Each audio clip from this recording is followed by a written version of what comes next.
The following is a live sports presentation of Glycod. GLICOD.com.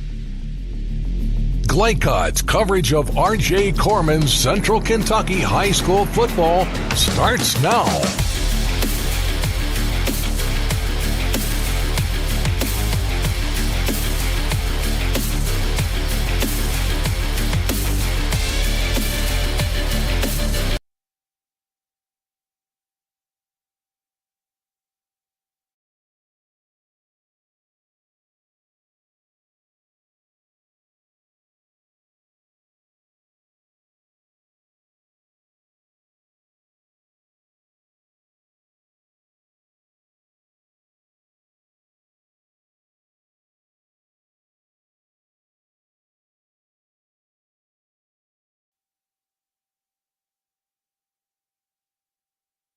The following is a live sports presentation of Glycod.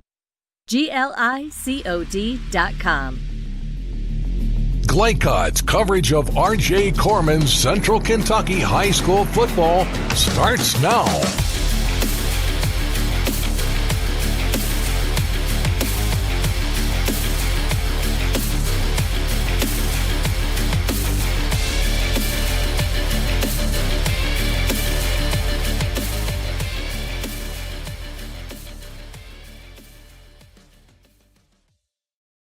Can you hear me? Live from Bullitt Central High School, better late than never. We are here for first round of the KHSAA playoffs tonight at Bullitt Central, where the Seneca Redhawks at 7-3 come in to take on the Bullitt Central Cougars. The Cougars at 5-5. This is Dr. Todd Carter, and alongside me is Coach Jim Kazimierek. And Coach, hey, welcome back to some football. We got some playoffs Kentucky style. Yeah, good to be working with you again, Todd. It's been a little while, so I kind of missed you. Great night for football. We got, I think, an outstanding game here. Bullitt Central's won four in a row. Yep. And Seneca has more wins this year than they've had in the past 5 years, I believe. Yes, that sounds about right. So both coaches have done an outstanding job getting their teams to this point. And the playoffs are a lot different than the regular season now, because you know if you don't win tonight, there's no reason to get ready for the next game. Absolutely. So playoffs are just a bit different. But first, as we count down to this kickoff, let's talk about our game day weather. Our game day weather brought to you by Gumbo Yaya. And look at tonight's weather forecast presented by Gumbo Yaya. And I haven't written anything there. It's about 72 degrees here at game time.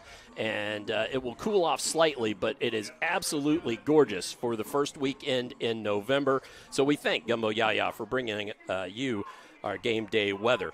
Well, let's step aside, and when we come back, we will hear from the Seneca Redhawks coach.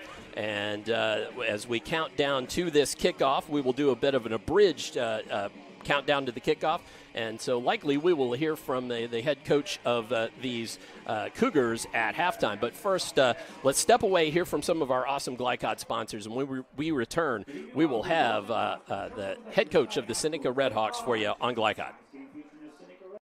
Based in Jessamine County, R.J. Corman Railroad Group has been serving North America's railroad industry since 1973. Find out more by visiting rjcorman.com. For high-quality railroad service, it's R.J. Corman. Hey folks, this is Duke Owens, General Manager here at Cartown Kia. We have new Kias arriving daily, and I have over 20 lenders that want to approve you. So come and see us here at Cartown Kia, or look us up online at cartownkiausa.com. For any of your window, door, and siding needs, contact the team at Elite Building Products. Their factory-certified, licensed, and insured contractors have been installing energy-efficient windows and doors for over 30 years. They also offer energy tax credits and military veteran discounts. Locally owned and open weekdays at 242 Wilson Drive, just off of the 27 bypass. For a free estimate, call 859-887-2440. Elite Building Products. New teen drivers are at greater risk for car crashes, particularly at night and during the first few months without adult supervision. Checkpoints is a free 1-hour educational program held monthly at the Jessamine Career and Technology Center in Nicholasville. It will help you help your teen be safer when they become a new independent driver. For more details, including program incentives and how to register, visit the Jessamine County Health Department's website at jessaminehealth.org. Hi, I'm Glenn Downs, pharmacist and owner of the Prescription Pad in Nicholasville. We are an independent community pharmacy that provides personalized service. We offer free home delivery, medication compliance packaging, compounding, and home medical equipment. Getting your medications from us means no need to wait in line or on the phone for minutes. Visit us at 465 Keene Center Drive in the Keene Shops in Nicholasville or by phone at 859-887-2841. The Prescription Pad is dedicated to your family's health. This edition of Coach's Comments is brought to you by The Prescription Pad, a modern pharmacy with old school values. At 465 Keene Center Drive in Nicholasville. Phone 859-887-2841 or go online to prescriptionpad.net. I'm here with Coach Keith Eckloff of the Seneca Redhawks before the big sectional game tonight. Coach, first of all, congratulations on an outstanding season. Tell us what happened this year that everything kind of came together for you. Well, I appreciate that. The big thing for us is maturity. Our team's grown up a little bit. We've played a lot of really young guys the last couple of years, and we haven't had a lot of older guys to look up to and kind of show them the way. And really, this offseason, the attitude changed around the program, and they grew up. So, I notice how many seniors or upperclassmen you have, juniors and seniors, but primarily seniors. And Bullitt Central, a lot of younger kids, a lot of sophomores and juniors. Is that in your favor tonight? Well, you always like to rely on those guys who've been there, who have a lot of experience, guys that, it means a lot. Somehow it means more to you your senior year. So, I'm happy to have experience on our side for once. Well, you can't beat that senior experience. Let's talk about some of those seniors that we're going to see tonight. I know you have an outstanding quarterback, and I'm going to say a lot of really good receivers also. So let's talk about Anton Young, I believe it is. Yeah, Antoine is he's a heck of a leader. He's the kind of quarterback that can make all the throws. He can run a little bit. He doesn't have prototypical height, but he's about 6 foot, really agile. But to me, the biggest thing is he's a great character dude and a really good leader. And at the quarterback spot, Coach, I don't think you can beat those two, character and leadership at your quarterback. That's really important. To me, it's one of the most important things. Next, you got like 4 or 5 really good receivers. Nobody has an outstanding number of receptions, but they all have like 12 to 17 to 18 receptions, all in around 300 yards. So it's going to be tough for Bullitt Central to find enough defenders to take care of all those kids. Well, we're blessed with a lot of speed at the receiver position and a bunch of really good guys. Antoine's been good about spreading the ball around and making sure that, everybody eats, we say. And so if he'll follow his progressions, the defense will lead us to the right receiver. And they've all been pretty good about celebrating one another when it's someone else's turn. And that's part of that senior leadership and character. Coach, let's turn it over now and talk about your defense. Well, I've got a new defensive coordinator this year, Marcellus English, who's done a fantastic job. He simplified some of the things that we were doing. He's got these kids playing fast. We run to the football. We've got good team speed. And, it's been a big difference. They play with a lot of confidence right now. Well, and, Coach, what you said, 2 things there, keep it simple and team speed. And if you get kids that they don't have to think out there and they can run to the football, you got a great defense. We're real happy with our defense. And, like I said, Coach English has done a hell of a job. Coach, thanks for your time and good luck tonight. I appreciate it. Thanks, man. If you or someone you know is having thoughts of suicide or experiencing a mental health or substance abuse crisis, 988 provides connection to free confidential support. There is hope. The Lifeline works. For 24/7 confidential support, just call, text, or chat 988. For more information, including a list of local resources, visit jessaminehealth.org/wellness. Hey folks, this is Duke Owens, General Manager here at Cartown Kia. We have new Kias arriving daily, and I have over 20 lenders that want to approve you. So come and see us here at Cartown Kia, or look us up online at cartownkiausa.com. KHSAA.com.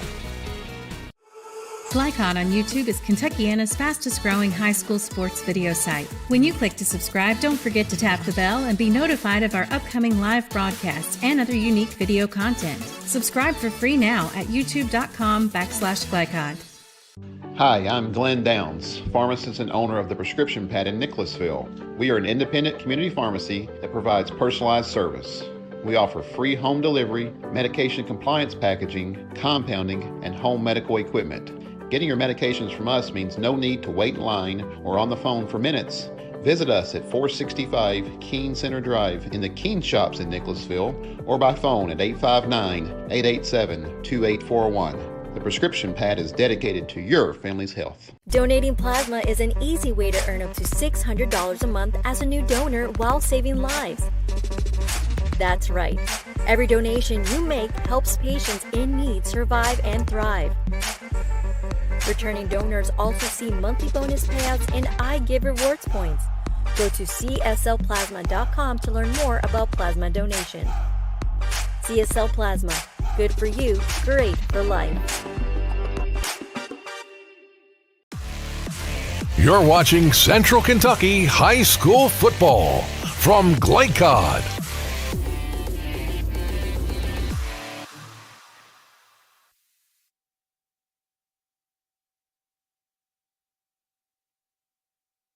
Plasma is an easy way to earn up to $600 a month as a new donor while saving lives.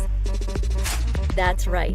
Every donation you make helps patients in need survive and thrive. Returning donors also see monthly bonus payouts and I Give Rewards points. Go to cslplasma.com to learn more about plasma donation. CSL Plasma. Good for you, great for life. Proudly based in Jessamine County, R.J. Corman Railroad Group has been serving North America's railroad industry since 1973. Find out more by visiting rjcorman.com. For high-quality railroad service, it's R.J. Corman. I believe in Kentucky. I believe in Kentucky. I believe in small-town values. And Mom and Dad and the things they handed down. I believe some of the best people in the world are farmers. I believe in insurance that protects families, homes, and cars.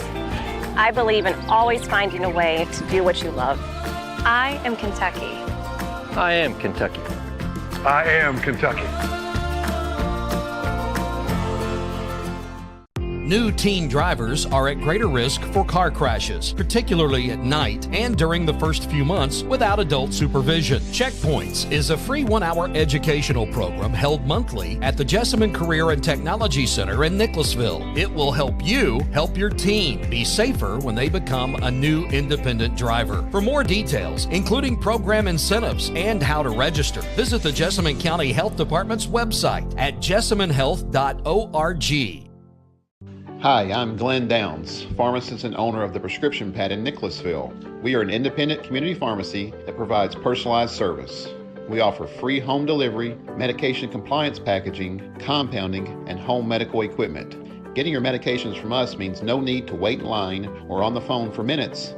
Visit us at 465 Keene Center Drive in the Keene Shops in Nicholasville or by phone at 859-887-2841. The Prescription Pad is dedicated to your family's health. Hey folks, this is Duke Owens, General Manager here at Cartown Kia. We have new Kias arriving daily, and I have over 20 lenders that want to approve you. So come and see us here at Cartown Kia or look us up online at cartownkiausa.com. You're watching Central Kentucky High School Football from Glycod.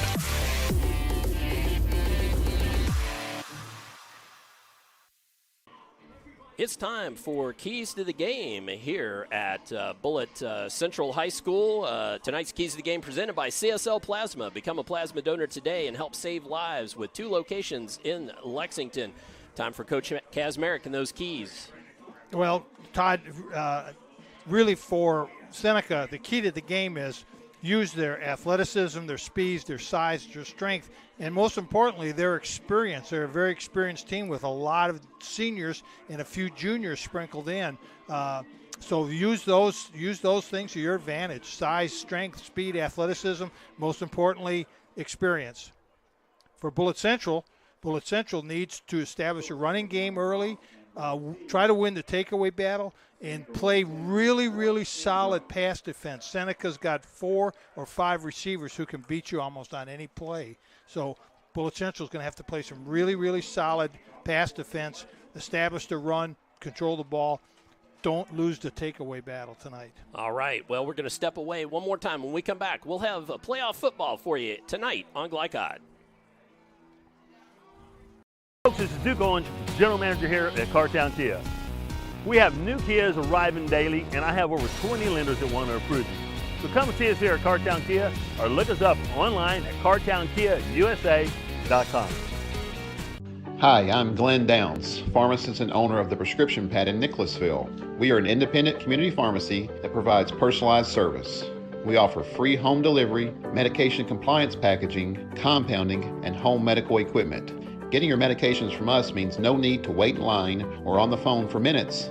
Visit us at 465 Keene Center Drive in the Keene Shops in Nicholasville, or by phone at 859-887-2841. The Prescription Pad is dedicated.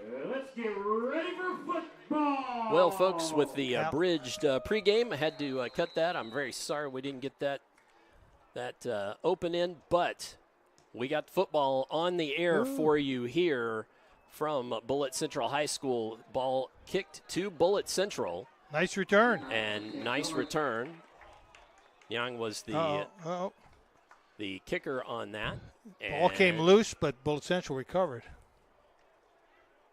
And did we see who the ball carrier was? I believe that was number 25.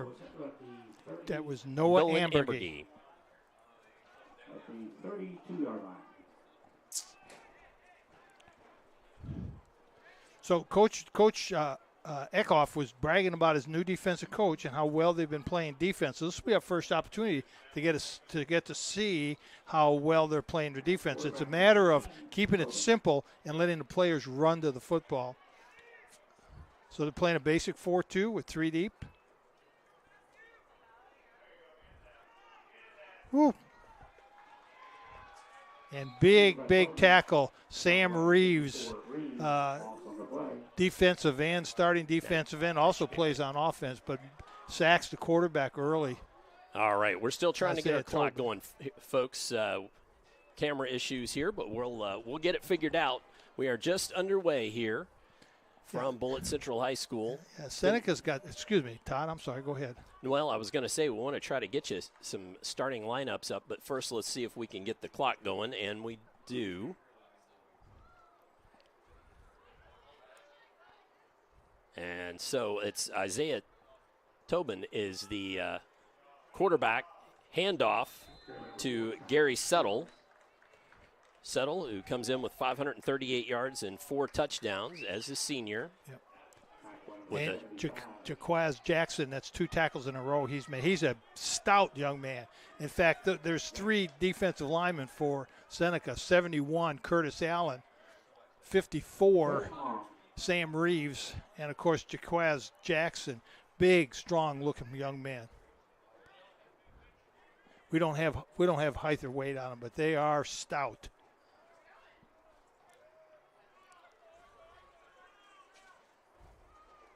And handoff again. Settle around the right side.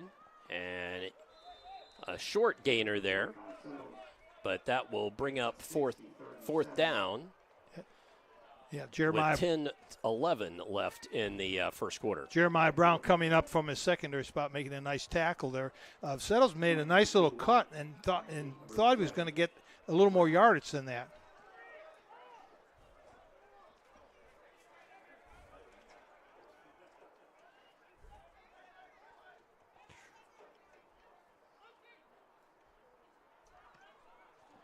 And there goes the punt. Fielded at about the 36-yard line. Still going across the 50. Eli Price on the return. Price on the return. Washington with the tackle. 32-yard punt with a 15-yard return. Yep. So this is where Seneca has some strength here. And we've got a flag on the play. First penalty of the ball game. Sideline warning. Sideline warning. So their get-back coach has got work to do tonight. Got get-back. I know you said you had a get-back coach that was assigned for that. Yes. They had one that was assigned to do get-back and one assigned to take care of the headset when I got mad. Let's go ahead and throw up the Seneca starting lineup if we can, Jeff. Jeff Cooper on the computer with us tonight. And, well, let's wait just a second here. My fault. I thought we were going to be able to have a chance to do it, but out came the Redhawks.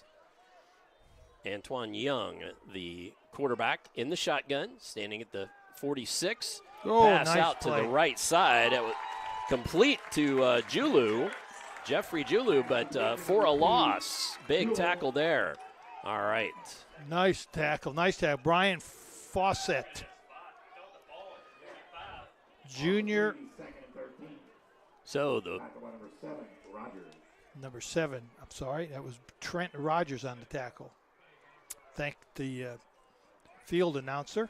All right, Seneca offense on the screen for you now. Quarterback Antoine Young, Leo Washington, one running back, Jeffrey Julo at the slot. Now running left side and around the corner. That is Leo Washington. Big across the front of that offense with Board, Young, Duncan, Helm, and Reeves. So good pursuit by Bullitt Central's defense. Nice pursuit by their their front eight players were all kind of in on that play. Now the defense for Bullitt Central: Duncan, Darty, Dawson, Settle, playing a 4-2-5. All right, back to live action. And behind his man, that was Wyatt, the intended receiver. Gets up limping just a little bit. As Jashawn Wyatt, who's actually, this is his first game playing this year. You said that before the game and predicted he might play. All right, so Bullitt Central withstands the first attack by Seneca. The speed and the athleticism didn't bother them. They did a good job of containing that. That first play, the key was that first play on that quick screen. Now Wyatt lines up back deep, and I have to say he got up limping there just a little bit on that last play. So let's see.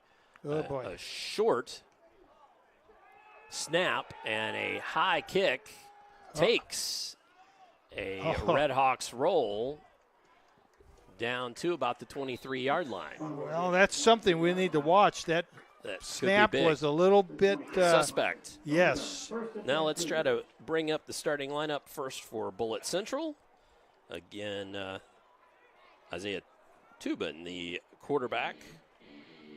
The split ends, Hess and White, Fawcett and Anderson the wings, Settle in the backfield, Duncan, Dunford, Frankie Henderson, and Willingham across the front. And then we'll give you the Redhawks here. Tubin looks to throw, nearly picked off. Anderson, the intended receiver. Yeah, a lot of pressure on him, 75-71 again. Curtis Allen and Jaquez Jackson both putting a lot of pressure on Tobin. And let's give you the away defense for the Redhawks. Spencer, Jackson, Allen, and Reeves across the front. Neong, Labella, Wilson, and Washington. Seisei, Brown, and Julu. And Seisei is, from what I understand, their best coverage player. And another run on the left side for no gain. 3rd and 10.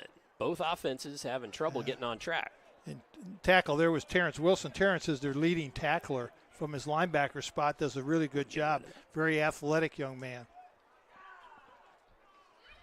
And Terrence plays tight end, linebacker, probably never leaves the field.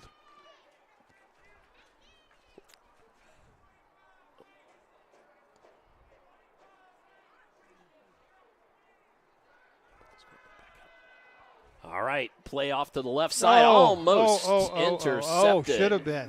Jeffrey, Julu. Yeah, Julu. Had it right in his hands. Bullitt Central does a good job there of getting their quarterback rolling out. He's going to have a hard time just dropping straight back. Seneca's got some big, strong defensive linemen that are really dominating right now. Bullitt Central's got a lot of sophomores. They got 3 sophomores starting their offensive line tonight. They're against 3 good-sized Seneca players. And they have some athletic ability, too. So no penalties either way, and no first downs either way thus far. The kick this time by White. Yeah, good bounce. For the Cougars, and lands at the 45 where, go ahead. 10-yard bounce. Brian Fawcett downs it there. Let's step away, catch a quick break here, and we will return with more on Glycod.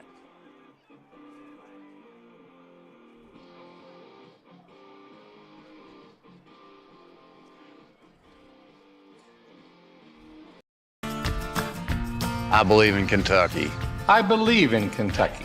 I believe in small town values. And mom and dad and the things they handed down. I believe some of the best people in the world are farmers. I believe in insurance that protects families, homes, and cars. I believe in always finding a way to do what you love. I am Kentucky. I am Kentucky. I am Kentucky.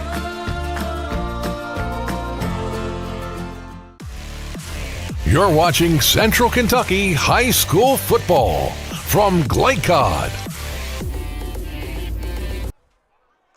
As the Redhawks take over and run there, hitting the backfield, but still going. That was Terrence Wilson, the tight end, on a short gain. I'm impressed with the Bullitt Central defense. They are running to the football, playing well and disengaging from blocks, doing a really nice job. Again, 45, I believe, is his number. Gary Settle, their good running back, also plays defensive end, is doing a nice job out there. He does. And he's kind of listed as a defensive end slash linebacker, so I kind of figure he's sort of the attacker on that. And Young looks to throw it. His man falls down.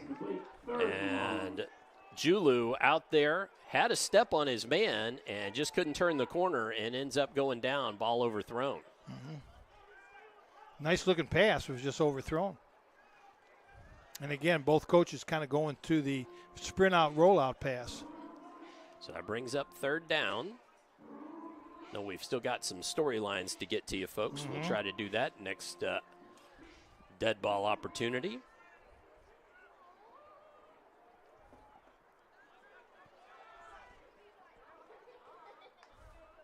So here comes the Redhawks. Young, handoff, Washington, right side, tries to bounce it outside, gets some ground, but ends up meeting a wall of Cougars. I guess that's a whole den of Cougars, correct? A den of Cougars? Absolutely. I don't know what else you call it, a group of Cougars.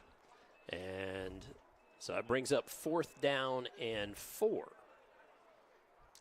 Seneca kind of looks like they're going for it. Sure looks like they're going to go for it. Yeah. So thus far, no first downs.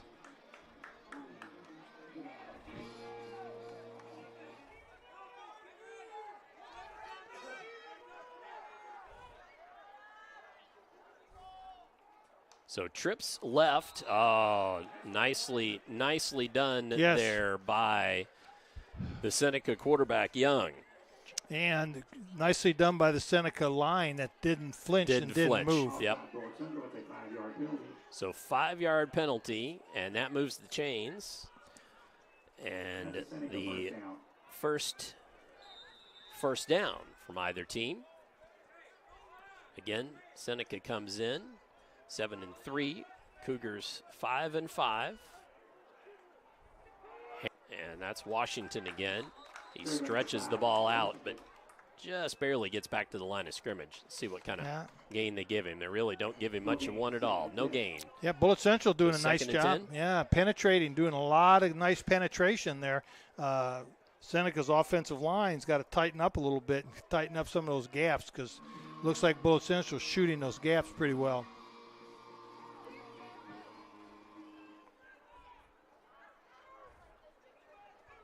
So Seneca again, 2nd and 10. Snap back, throwing over the top. Oh, that was intended for Wilson. He just couldn't haul it in, and that brings up 3rd down. Nice job, Austin Fackler broke that up nicely. Look for Seneca to go back to that play again because the second receiver, the outside receiver, was clearly wide open. So I'm sure the Seneca spotter upstairs is going to see that. So 3rd and 9 here for the Redhawks. Young in the shotgun, calls for it. And handoff Washington, and he was blasted just past the line of scrimmage and driven back. And helmet ends up coming off of one of the Seneca players. There was a pile there. I've got a spot who was the first player from Bullitt Central to make that hit. He's just getting up now. I'm going to spot him, number 80. That was Nolan Hunt. 56 tackles coming in, and that was a biggie there. He laid the wood to him there. So it appears as though Wyatt will punt the ball away again with just under 4 minutes now in this first quarter. Again, this is 5A KHSAA playoffs, round 1 from here at Bullitt Central High School.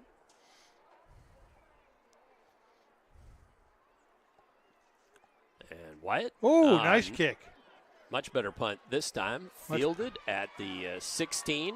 Now around the right side and coming. That was Miller. Miller on the return. Gets the ball out past the 40. We're going to bring it back. We have a flag. Clip. There's a clip on Bullitt Central. Very, very suspect call, actually. So let's see what we got here. I think, and not to criticize the referees because their job's hard enough the way it is. Sometimes no foul. No foul. Well, that's a good no call. No call. Good. That's a good no call to pick the flag up because I think he was anticipating a clip that didn't happen. I got you, Coach. So a nice return there from Miller makes it 1st and 10 at the 41.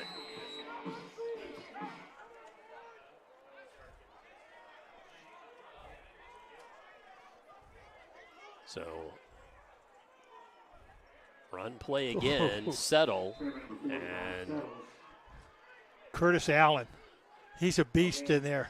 And I don't have a size or a weight on those guys. I'm looking at my notes here if I've picked it up somewhere else. Let's see if I can maybe tell you. I've got him listed as 6 feet, 370. Yep, he's all of that. What's 75? You got 75 Jacquest Jackson? No, I do not have. I know he's a sophomore, but I do not have a size, height, and weight on he or Spencer there on the front line. Tubin pulls it out, throws it back to settle, and I thought maybe that was going to be a face mask, but instead it was helmet. He got his helmet. Short gainer. He didn't have his face mask. The flag is on the sideline. Yeah, he didn't have his face mask. He had his helmet. Let's see, though. There is a flag lying they're going to call on face the sideline. They're going to call it. Yeah. Personal foul, face mask. So Seneca's second penalty of the night. And that results in a first down for Bullitt Central. First down for first down. Actually, for either team. No, Seneca has one. On the penalty. On the penalty. That's right. Both first downs by way of penalty thus far.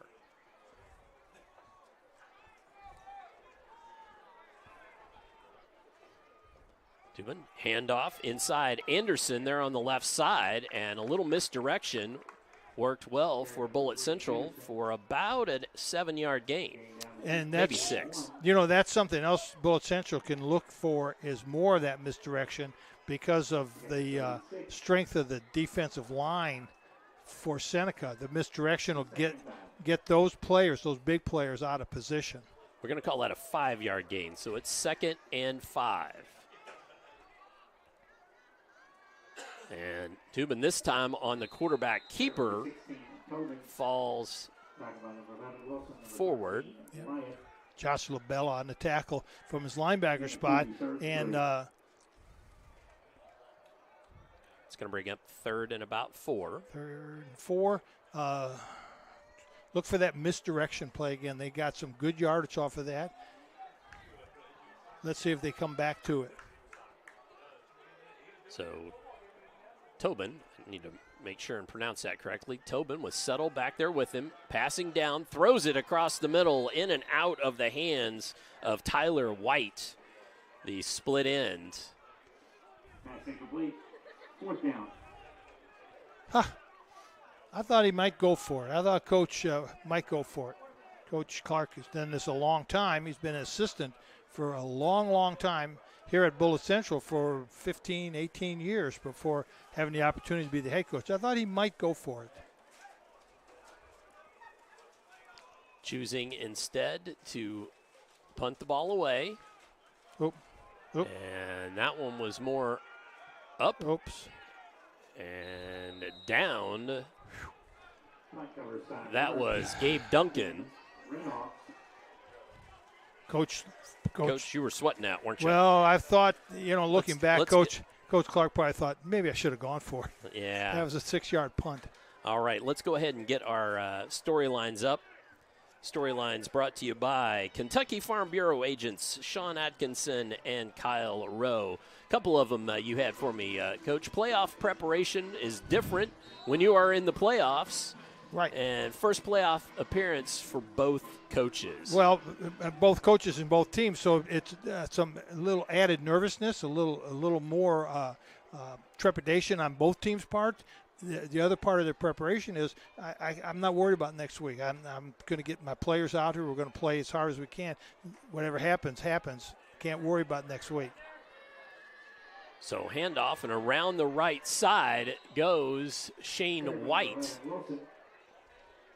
It's a new maybe we saw they said Wilson, but I thought that was Shane White. Looked like 14. It was White. Yes, yeah, it is. It looked like 14, Shane White. And yep. That's a new running back in the game. It is, and that's a first down for the Redhawks. And, Bullitt Central actually had that pretty well defended, and it was just a matter of Shane's athleticism that allowed him to make a little juke step, plant his foot in the ground, and make a cut and get the 10-yard gainer. 3 wideouts to this wider near part of the field, near side of the field. Look for the quick screen here. Nope. Oh. There goes Young, and still going. Nice gainer for positive yards, out about 6 yards or so near midfield. Yeah, nice fake, and I thought it might be an option, but there wasn't anybody for him to pitch to. So that was a quarterback keeper all the way. 30 seconds to go here in this first quarter. And I know Coach Eckloff is really high on Antoine Young as quarterback, not necessarily because of all the things he does on the field, but it's his leadership and his character that Coach is most pleased with. Go upfield. Caught there by Wyatt. There we go. Who is Coach Drayshawn Wyatt, just eligible to play, and another Red Hawk first down there. He's coming up a little gimpy looking. He was gimpy from the very beginning. And looks like the clock is going to run down, and we have the end of the first quarter. So at the end of one, we've got zeros on the scoreboard, but we have more football for you coming in the second quarter. Come on back for more on Glycod. Plasma is an easy way to earn up to $600 a month as a new donor while saving lives. That's right. Every donation you make helps patients in need survive and thrive. Returning donors also see monthly bonus payouts and I Give Rewards points. Go to cslplasma.com to learn more about plasma donation. CSL Plasma. Good for you, great for life. New teen drivers are at greater risk for car crashes, particularly at night and during the first few months without adult supervision. Checkpoints is a free 1-hour educational program held monthly at the Jessamine Career and Technology Center in Nicholasville. It will help you help your teen be safer when they become a new independent driver. For more details, including program incentives and how to register, visit the Jessamine County Health Department's website at jessaminehealth.org. You're watching Central Kentucky High School Football from Glycod.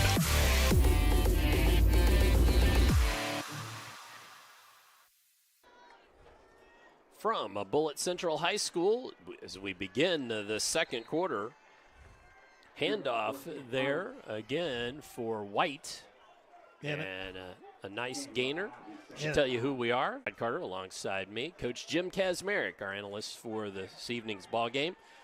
Jeff Cooper running the computer here at Bullitt Central. Steve Bird, our executive producer. Noah King upstairs running the camera for us. As we are just underway here, second quarter. Young looks to air it out down the left side as man just couldn't catch up. Nice coverage, so sure was on Bullitt Central. Like he's too far away for me to see his number, but nice coverage. 2, Tyler White playing cornerback. Is it Tyler? Is that number 2 for Bullitt Central? Yes. Julu. No. That's Tyler White. You are exactly right. Tyler White. Good coverage. Actually, it was number 8. Actually, it was Austin Flackler. It was Flackler. Yes. Okay. And oops, I think he jumped the gun there. And hand off to Washington, who's got the first down and more. So the jumping the gun probably would have been declined anyway. So first down, the 4th for the Red Hawks. So I am impressed right now with, first of all, how Bullitt Central's undersized defensive line has been able to hold up against the pretty good-sized Seneca front 5. So those 4 defensive linemen for Bullitt Central are doing a really nice job right now. We're going to get a chance. We'll give them a shout-out here in a minute. Right side, Washington again came in with 93 carries and 533 yards, 13 touchdowns for the sophomore. So, Todd, I'm watching Bullitt Central's people pursuing to the ball, and if Seneca has any kind of counter play away from the play that's developing, it's gone because nobody protecting the backside. Well, let's give you those defensive linemen here at the next opportunity. Man in motion. Young looks to throw left side, has a man, and that is Wyatt. Touchdown. Touchdown for Wyatt on that left side, and a pretty pass, good catch, and stuck that ball out there and broke that plane. Yep, first touchdown of the year for that young man. With 10:27 on the clock, Seneca scores on that pass play. Well, how many yards was that, Coach? Let's see. Well, it's on the they haven't moved the chains yet, so. About the 18? Yeah, about the 18-yard touchdown. So 18-yard touchdown pass play. Seneca go for 2. Looks like they are going to do just that. Oh, no. I'm sorry. I'm wrong. They are kicking. No, they're not. Sorry. They are going for it. They're going for 2. So going for 2 are the Redhawks. Young calls for it, looks to throw, pitch, catch, and a 2-point conversion. And who is that? And that would be Eli Price on the 2-point conversion.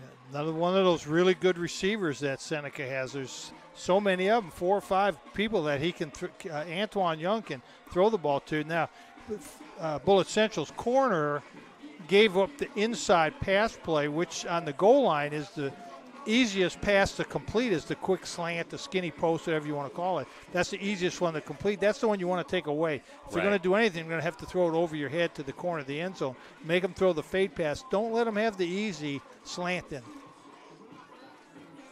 So the Cougars will get the ball back, trailing now 8-0.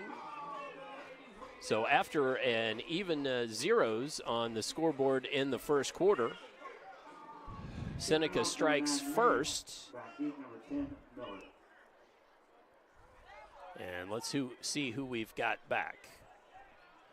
Up backs are Anderson and Miller, and can't quite see who's in the center there. I believe it is Trayvon Miller, actually. And caught by Anderson. Anderson up the far sideline. Nice return put together there. Doesn't quite get it to the 40-yard line. Good return, though. He got it about a 15, 18-yard return. Okay, let's see how Bullitt Central responds now.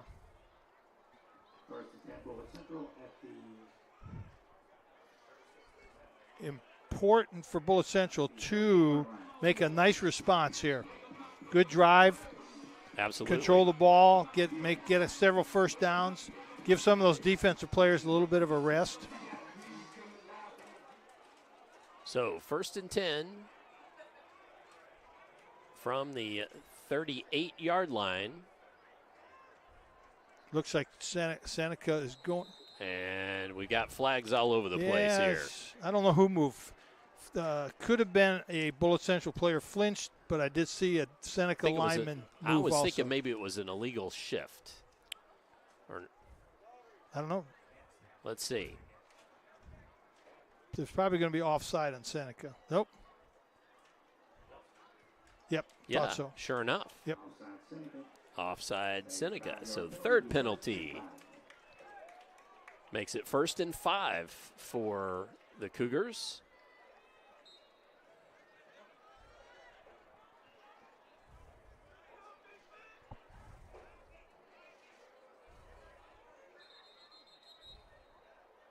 Now we've got the near side referee.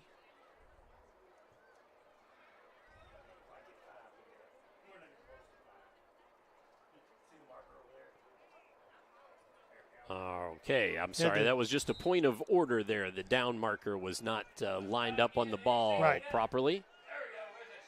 All right. There came the shift again. And a sack there as Wyatt comes into the backfield. Tobin collects a big old sack way back at the 33-yard line. Ouch. Yeah, well, you would like to have your quarterback under those kind of pressure, get the ball, throw it out of bounds, throw it away. He didn't have time. No, he didn't have time to set his feet to do anything. Wyatt was in his face and coming like a freight train. And they were coming hard on the stunt. So 2nd and 15 now. I'm not sure Bullitt Central's made to make up those 15 yards, but we'll see. So it was a 10-yard loss, making it 2nd and 15. Went from ahead of the chains to behind the chains. Tobin calls for it, fakes the handoff.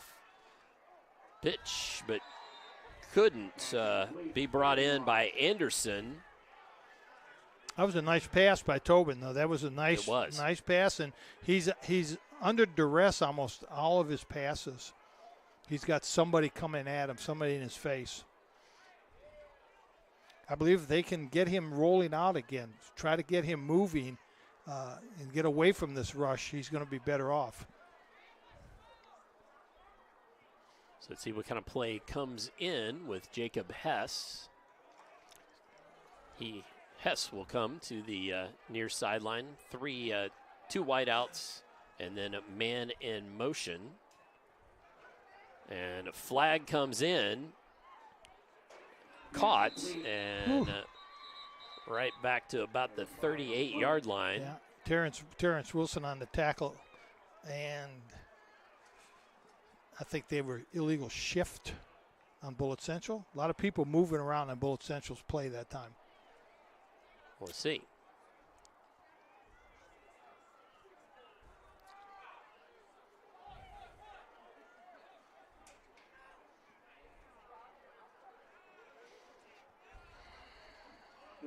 Penalty, illegal shift, but the penalty was declined.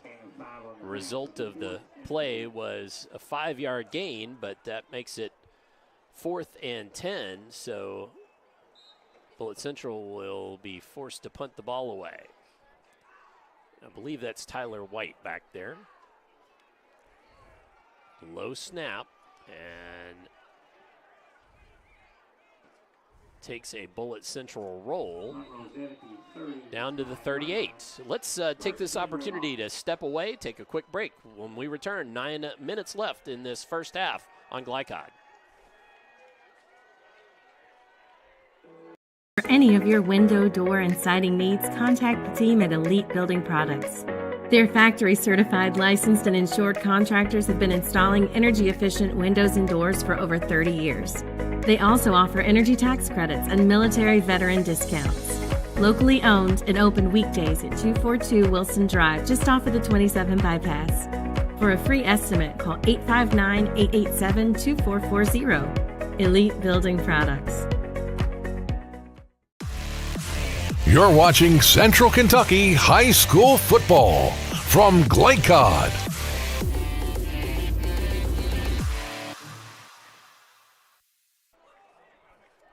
As we return, a big pass play. Jeremiah Brown catching about a 25-yard pass play there from Antoine Young down to the about the 34-yard line. 33, excuse me. And I was going to say, Todd, that it seems to me now would be the time for Coach Eckloff to put his foot on the pedal and really attack. And we've got a whistle and a flag on the far side. That's going to be movement against the Redhawks. 4th penalty against the Redhawks. 5-yarder. Makes it 1st and 15. Yeah, sometimes faking that blitz will make the offensive lineman just twitch a little bit. And that's what happened there. The linebacker for Bullitt came up to fake a blitz, and the handoff in the backfield. And tripped up was White. We got a late flag coming all the way from the back judge. He's got a good arm. That was a good 20-yard toss with the flag.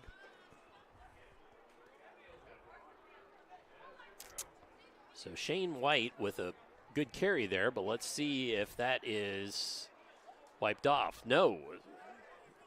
Penalty against Bullitt Central. Their 2nd of the half. Sir. And that is a biggie. That's a big penalty coming at the wrong time. Because they had Seneca backed up, and it was going to be 3rd and 10. So it's going to be 1st down from about the 18-yard line. Again, that's White on the left side. Nothing doing that time as the clock's moving again. Seneca on top, 8-0.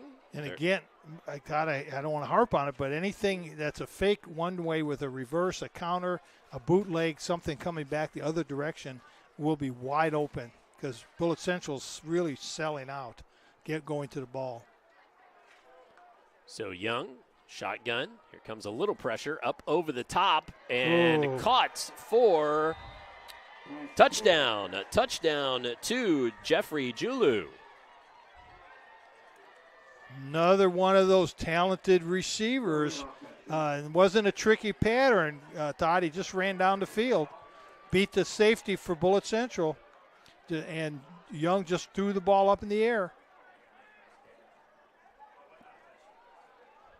So another 18-yard passing touchdown, this time to number 2, Jeffrey Julu. Now take away that inside pattern. Take away there you go. And this time. Nope. No go. And so the PAT is not made, and that makes it Seneca 14 and Bullitt Central nothing. Let's step away again. Go ahead and catch our second break of this quarter. When we come back, 7:10 remaining here in the second quarter from Bullitt Central on Glycod. If you or someone you know is having thoughts of suicide or experiencing a mental health or substance abuse crisis, 988 provides connection to free confidential support. There is hope. The Lifeline works. For 24/7 confidential support, just call, text, or chat 988. For more information, including a list of local resources, visit jessamynhealth.org/wellness. You're watching Central Kentucky High School Football from Glycod.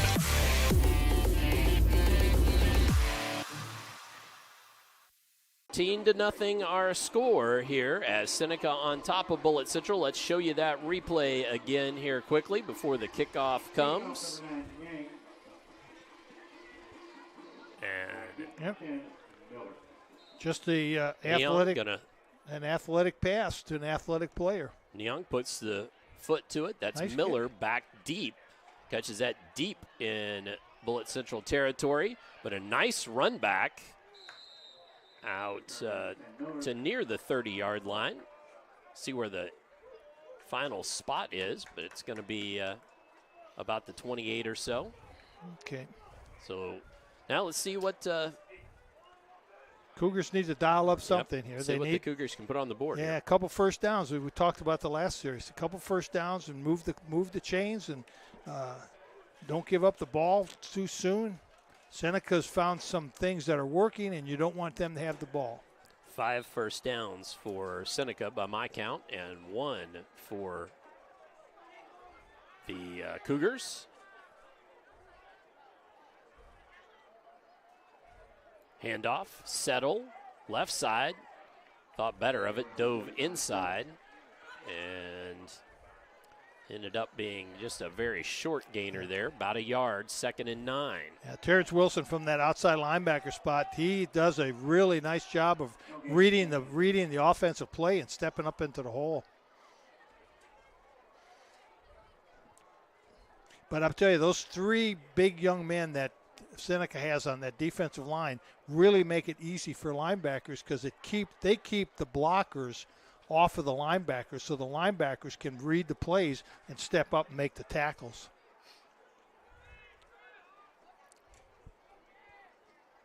Tobin and company. Tobin looking to throw now, tucks it away and runs. Oh, caught from behind. Still going to be a gainer. And that was Jaquez Jackson. It was Jackson with the shoestring tackle. But didn't he show some athletic ability and some sure did. quickness coming off that block and making that play? Because if he doesn't make that play, Tobin's going to get the first down. Coming in with 9 tackles, and that was probably as big a one as he's had all season. Pretty wise, I'd have to say. Yeah. That was nice. Yep. Yeah, he's a good prospect. He's what year was he? Did we say? He's just a sophomore. Just a sophomore. Well, we're talking about number 75. Jaquez Jackson. Yeah, he's a prospect. He's got some speed and quickness. Moves well.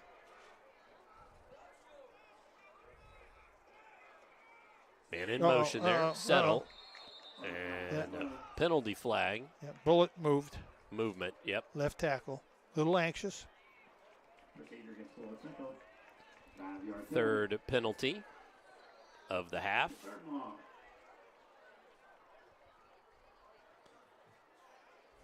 Going to make it 3rd and about 12. We'll call that 12, I think.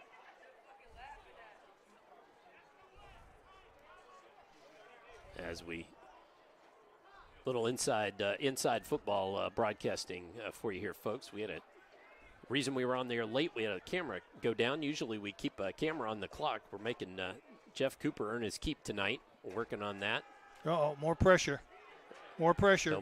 And this time he throws it away. Smart play. Absolutely. Smart play. Gets it past the line of scrimmage. Yep. And he was 2 steps to one side or the other, so good play. But again, Lots and lots of pressure from that front.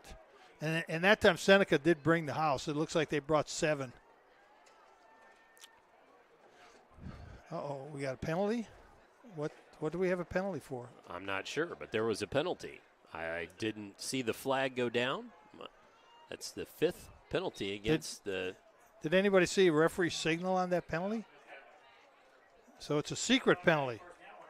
It's a secret penalty. It's a double secret probation penalty, yep, according to Coach. It's going to be 3rd and maybe 2. 3rd and 1, 3rd and 10. We'll call it a long one. Long one. Ball on the 35-yard line. Yep. Tobin, caught behind the line of scrimmage. Loss of at least a yard. Brings up 4th down. Josh Padre, 73, makes the tackle from his defensive tackle spot. That's a new name, playing defensive line. Uh-oh.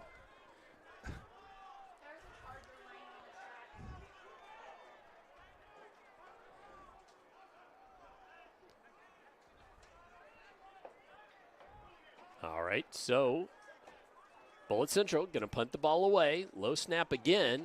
Gets a kick away. And that was White punting that ball away again. Gets it just past the midfield mark. Yeah, a little scuffling going on in between Jewell and I'm trying to see the other young man here, number 8 for Bullitt Central, Austin Fackler, excuse me. Yep. And both of them going to have to watch it. They certainly don't want to get their team in the hole with a 15-yard penalty for doing something silly. So Bullitt Central not able to do much on offense here in this first round, 5A football game in these KHSAA playoffs. Redhawks on top, 14-0. Wyatt in motion. Now he settles into that slot position. Young smacks his hands together. Handoff. Washington jogs to the left, or steps to the left, I should say. Very patient on that for about a 3-yard gain. Yeah, he got 3 yards out of nothing there because that was well defended by Bullitt Central.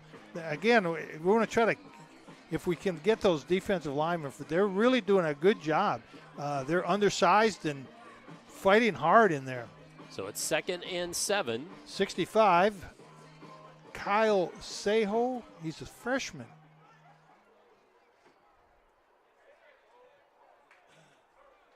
So 2nd and 7.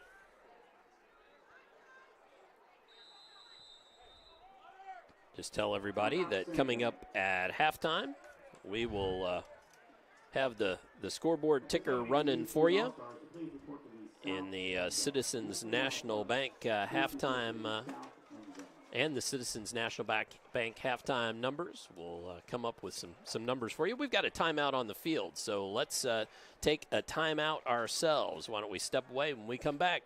3 minutes, 14 seconds left in this first half. Seneca on top, 14-0 on Glycod.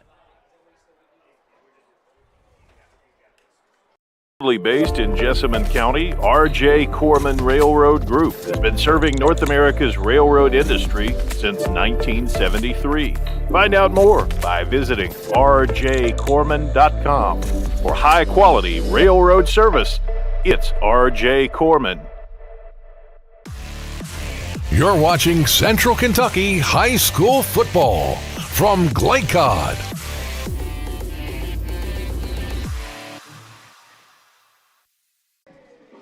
14-0. Seneca on top of Bullitt Central here on Glycod tonight from Bullitt Central High School.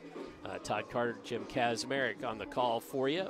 I was just about to ask Coach here at halftime. We're going to do a couple things. We're going to hear from the Bullitt Central coach since we did not get a chance to do that pregame. We're going to play that for you, but also I'm going to already warn you that we're going to ask Coach to talk about some of his coaching days because he prowled the sidelines here. Oh, nice defense play there. Number 80. Washington brought down by the Sam linebacker, Nolan Hunt. So 3rd and 12. I'm just impressed the heck out of me. The Bullitt Central front people that are playing and their linebackers filling gaps. Young looks to throw left side. He's got a man out there. I think that was brought in. Nope. Nope. Pass incomplete. Just couldn't wrestle it in before he got to the sideline. Wasn't that a nice pass? It sure was. Perfect. Well thrown ball from Antoine Young. So that's going to bring up 4th down. Bullitt Central will have the chance to get the ball back. Eli Price, I believe, will be the return man. You know, Todd, maybe a better choice on that would have been just to go for a 10-yard pass rather than the big long strike. The 25-yard strike. Yeah.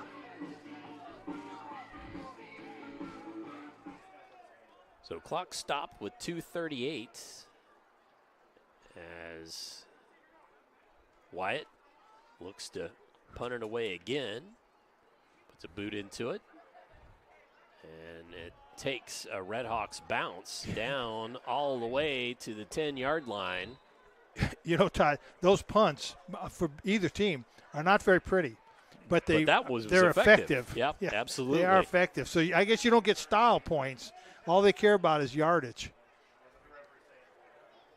So that backs Bullitt Central all the way back to their own 10-yard line with 2:38 remaining here in the first half. Yeah, see if Bullitt can get a couple first downs here and run that clock out and go in without too much trouble. What they don't want to do now down here, Todd, is make a mistake and give Seneca the ball. Absolutely. On the 10-yard line. Deep in territory, yeah. Yep. Run play there, left side. Didn't see if that was, it wasn't subtle. That was quarterback. Tobin. Yep, quarterback on the keeper. And we've got a timeout. Seneca. Smart play. We will keep it here for the moment. And thank you again for your patience through our pregame as we had some camera issues and got it sorted out. We want to get you every minute of this game. Make sure and get all our sponsors taken care of. And had to do a little bit of an abbreviated beginning, but hey, we're here. We're seeing all this 5A first-round action. I'm glad we were able to get out here and do this. Absolutely, Todd. on a beautiful November night. I would not have thought that I'd be standing here in the press box with the window open in shirt sleeves. Yep. Well, crazy. And haven't we just had the best weather this year? I think we had one game, half of the Bloomington North New Albany game. Bloomington North New Albany we got rained on. But other than that, for our Southern Indiana portion of our schedule, it was golden. That was great all season. We had good weather 2 weeks ago at Bullitt East, just as nice as it is here tonight.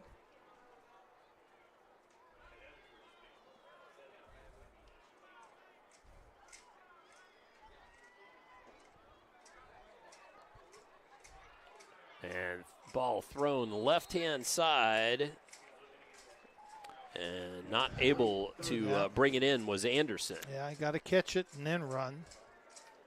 That head was turning, looking upfield before he had the ball in his hands. Catch it and then run, because you know what? They're going to hit you anyways. You might as well catch it. Right.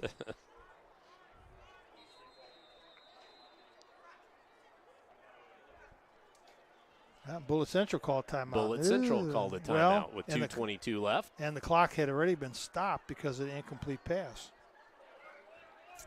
So, well, I'll tell you what. Let's go jump back and go ahead and hear from another one of our great Glycod sponsors tonight. And we will be back with 2:22 remaining here, first half from Bullitt Central High School. For any of your window, door, and siding needs, contact the team at Elite Building Products. Their factory-certified, licensed, and insured contractors have been installing energy-efficient windows and doors for over 30 years. They also offer energy tax credits and military veteran discounts. Locally owned and open weekdays at 242 Wilson Drive, just off of the 27 bypass. For a free estimate, call 859-887-2440. Elite Building Products. You're watching Central Kentucky High School Football from Glycod.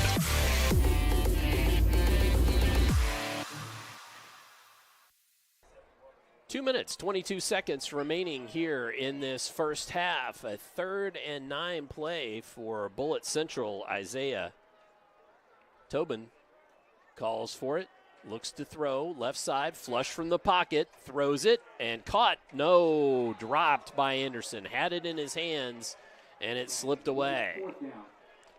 So brings up 4th down, and now the Redhawks have the chance. And who knows? I've heard you say it many times now, Coach. Who knows what happens on a punt in high school football? But even if they get this away, the Redhawks are going to have a chance here. They're going to have good field position with 2 minutes, probably 2 minutes and 10 seconds left. Jeremiah Brown, wide receiver, is standing at the 40-yard line for the Redhawks. And Seneca's gone after the punter every one of these punts. This would be a good time. Timeout on the field again, this time by Bullitt Central, but we'll keep it here this go-round. Yeah, I think Bullitt Central was missing a player.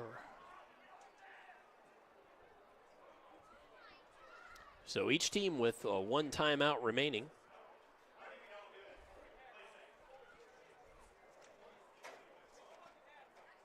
Well, and Coach, we were talking there just about our storylines through the game, and we talk about how playoff preparation's just different when you get to the playoffs. Right. You know that preparation's always different. As far as your demeanor on the sideline, how is that different for a coach too? Is it the same? Everything gets ratcheted up a notch. Yeah, right? everything is ratcheted up, but you don't. What you want to try to do is, as a coach, is kind of keep an even level. You don't want to get the kids too high. Oh boy. No, through the hands of White, he gets the ball away, and it takes a Seneca bounce and downed at about the 15-yard line. So talk about a short field. Yeah, and Trayshawn Wyatt, the new player that's just coming out today, he needs to be taught when that ball's bouncing around like that, get away. Because it makes it'll make a funny bounce. So you don't need to be there. You're not going to do a scoop and score. So the ball on the 16-yard line. So this is absolutely a short field for Antoine Young, senior quarterback for Seneca and his mates. 3 wideouts, far side, throwing it to the. Nice! What a nice catch there, Holy Terrence Wilson, smokes. the tight end in the slot there, comes down with a great catch. One-handed grab. That's an ESPN catch that was right that there. was a nice catch. That was a one-handed grab. That was nice.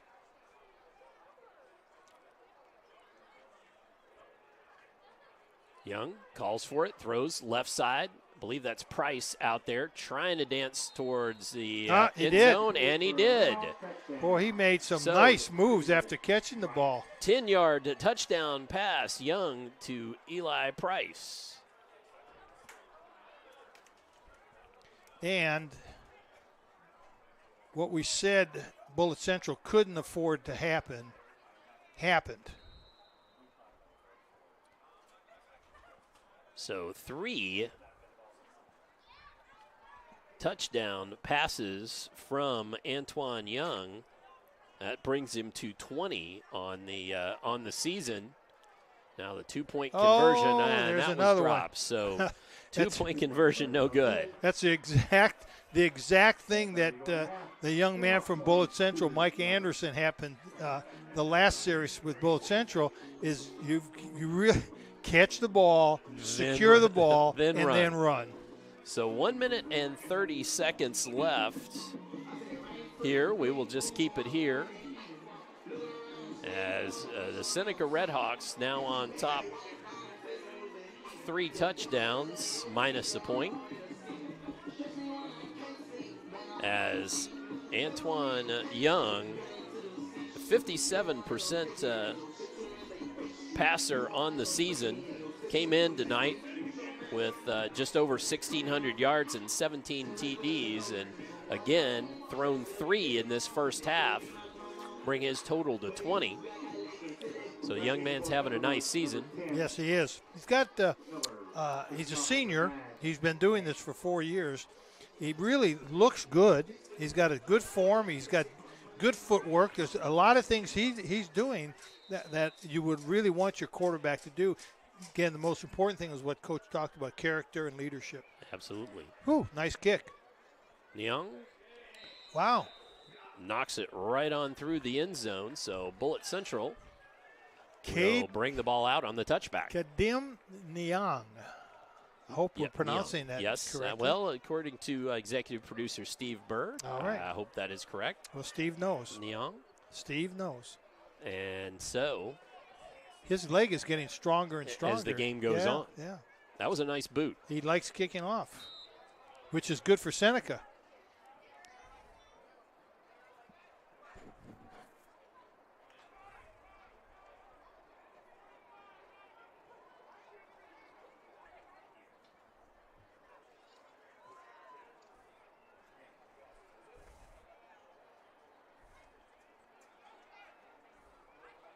Tubin keeps, and short gain there, or no, a loss. I'm sorry, I was trying to watch the far sideline striped shirt there. All right, Todd, I'm going to let you handle this one. Number 60 made the tackle there.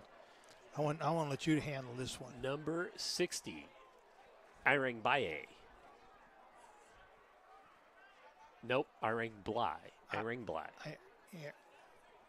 Irang Bly? Arangabai. How about that? Arangabai. I like it. I'll go with that. Okay.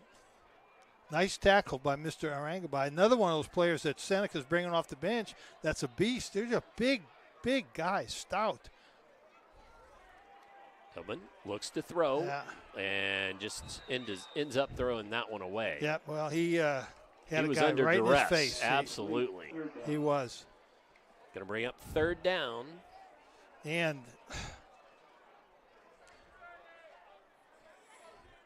with 37 seconds left, the clock is stopped, and Seneca still has a timeout left, I believe. They do, I believe. So if they run the ball and don't gain anything, call timeout. If they pass the ball and it's incomplete, Seneca saves their timeout. This could be bad for Bullitt Central. They're going to hand off, settle. Oh, and he finds a hole, and he has the first down and a little more. And none of that matters. None of that matters.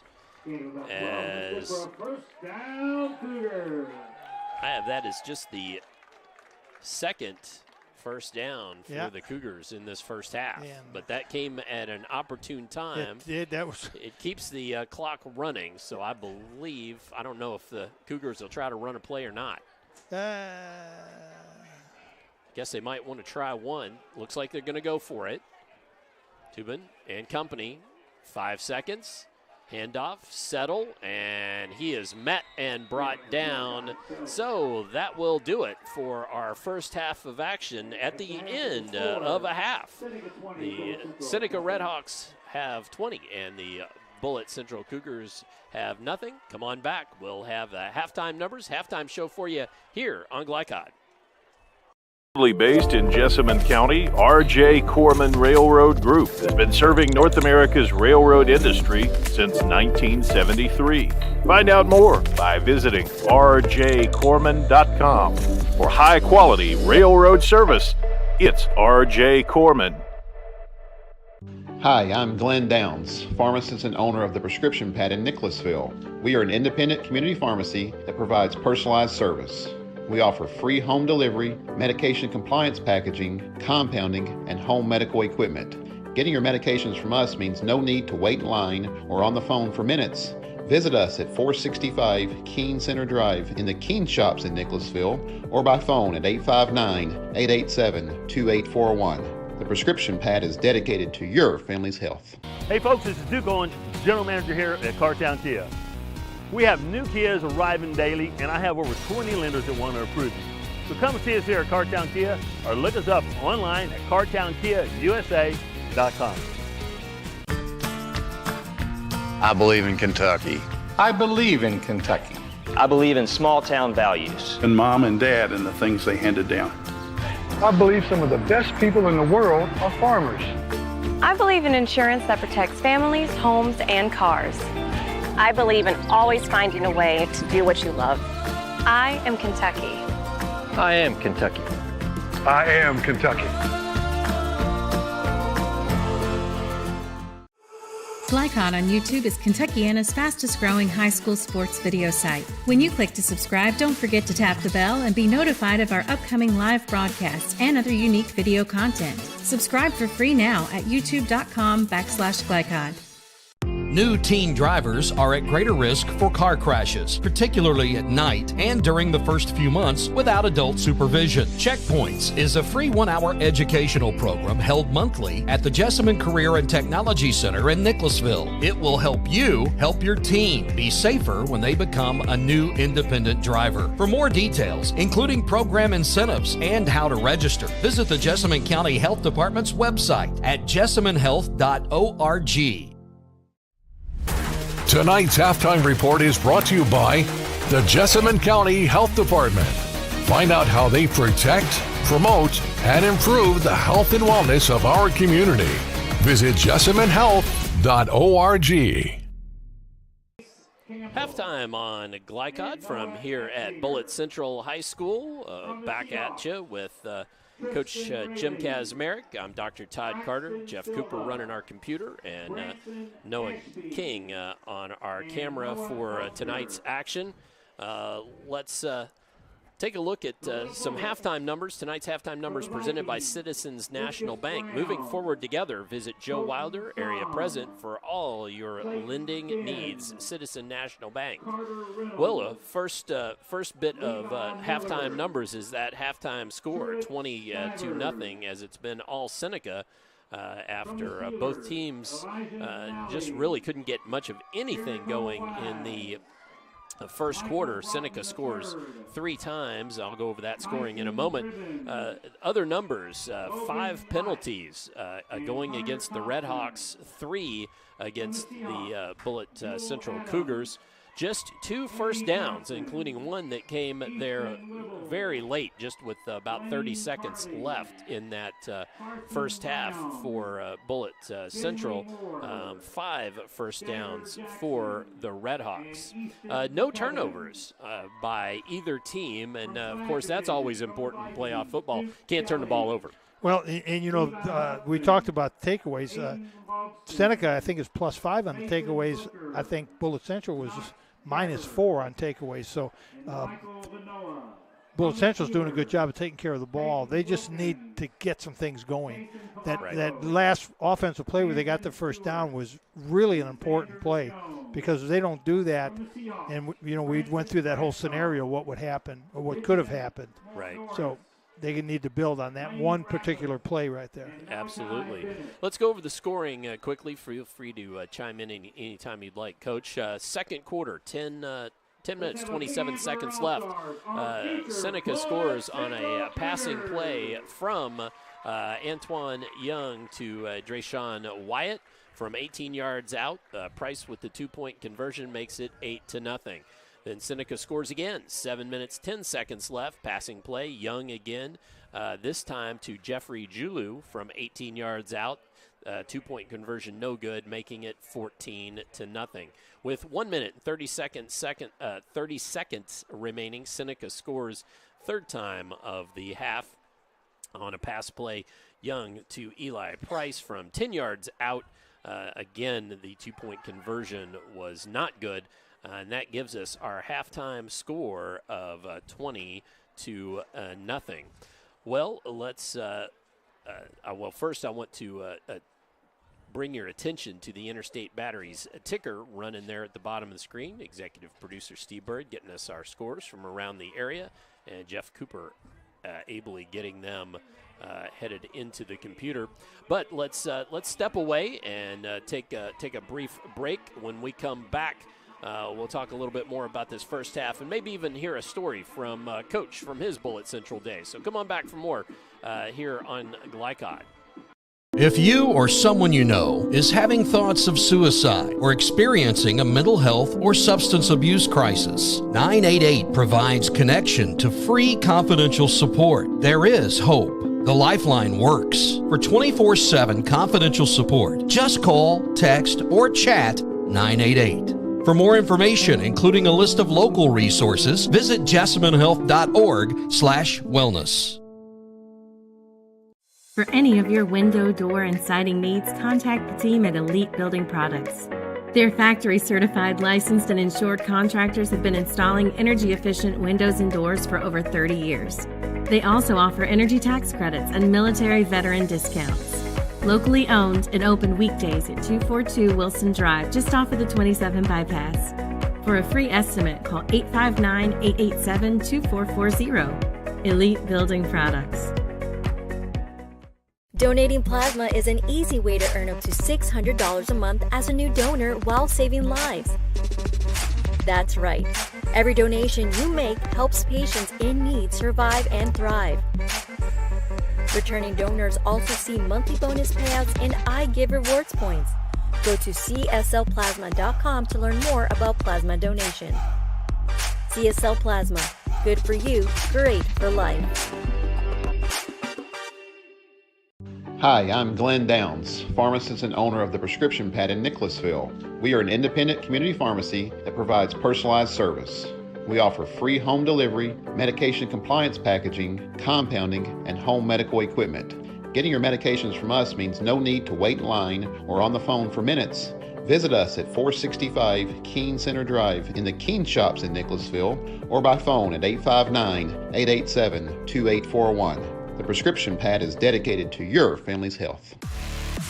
You're watching Central Kentucky High School Football from Glycod.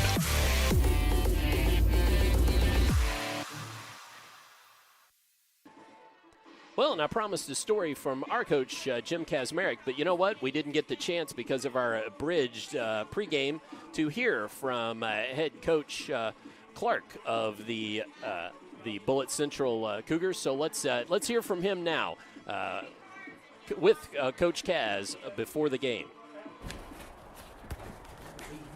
I am with Coach Lewis Clark, the head football coach of the Bullitt Central Cougars.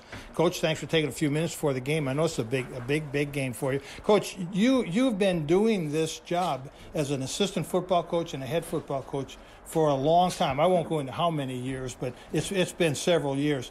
And I've asked this to other coaches that I've interviewed that are of our same age. Coach, you ever feel like a dinosaur out here?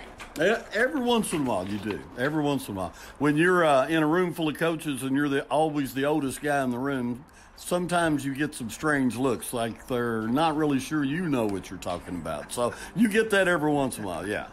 Well, Coach, the other thing I want to talk to you about, you started out the year 1-5. You played some really, really good teams early in the season. But you've turned it around now the last 4 games because you've won 4 in a row, and so you're 5-5. So what do you attribute the turnaround to?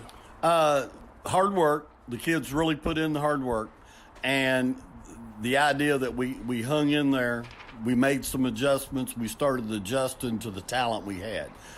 When I first came in, there were some things I wanted to do, and we got to the point where we said we just can't do those. We've got to change. And so the coaches made some adjustments. The kids hung in there and kept working, and we were able to turn it around a little bit. Well, let's talk about some of the kids we're going to see tonight, Coach, because this is our first time being at Bullitt Central, and actually not my first time for being here. We'll talk about that a little bit later. Tell me a little bit about some of the kids we're going to see tonight. We've got our quarterback, Isaiah Tobin. It's his first year as a starting quarterback on the varsity level. He does a good job running the ball, and his throwing has really improved as the season has picked up.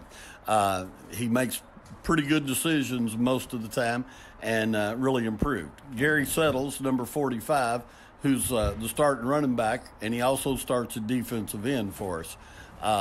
Does a good job on both sides of the ball. He's a hard runner.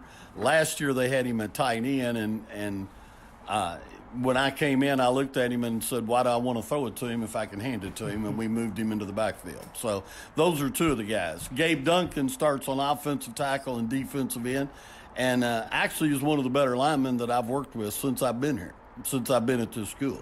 Really good. Good feet, good strength, good size. So those are three of them. So would you say your strength of your team is running game and defense, or do you try to stay balanced?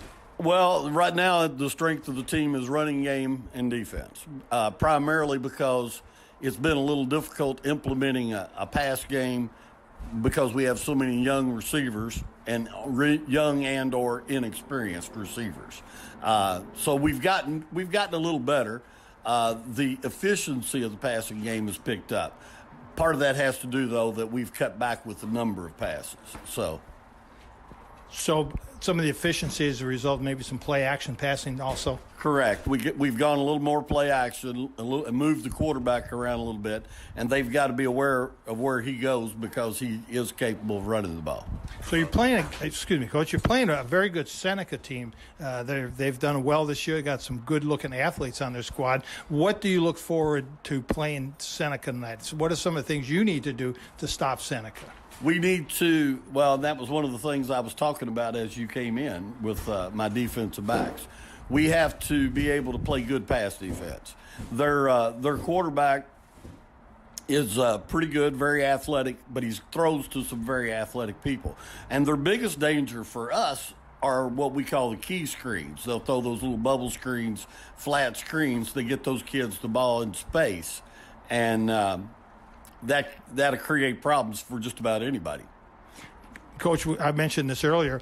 It's been a long time since I was back here. Actually, I was the head football coach here from 74 through 77, and not a lot has changed. And you and I almost would have bumped shoulders back then. Almost, yeah. They hired me in 1980 as an assistant coach. So, and I was here from 1980 until 1980 until 2014, and I went away for a few years, but then turned around and this job opened and I came back. So here I am. I'm back home. Coach, thanks for your time. Good luck tonight. Thank you. Research has shown high school sports to be a great community influence. Join scores of local businesses that have partnered with Glycod in sponsoring live, hometown-oriented sports programming on our video and social media platforms. For more information, email info@glycod.com. Hey folks, this is Duke Owens, General Manager here at Cartown Kia. We have new Kias arriving daily, and I have over 20 lenders that want to approve you. So come and see us here at Cartown Kia, or look us up online at cartownkiausa.com. I believe in Kentucky. I believe in Kentucky. I believe in small town values. And mom and dad and the things they handed down. I believe some of the best people in the world are farmers. I believe in insurance that protects families, homes, and cars. I believe in always finding a way to do what you love. I am Kentucky. I am Kentucky. I am Kentucky. Donating plasma is an easy way to earn up to $600 a month as a new donor while saving lives. That's right. Every donation you make helps patients in need survive and thrive. Returning donors also see monthly bonus payouts and I Give Rewards points. Go to cslplasma.com to learn more about plasma donation. CSL Plasma. Good for you, great for life. Proudly based in Jessamine County, R.J. Corman Railroad Group has been serving North America's railroad industry since 1973. Find out more by visiting rjcorman.com. For high-quality railroad service, it's R.J. Corman. You're watching Central Kentucky High School Football from Glycod.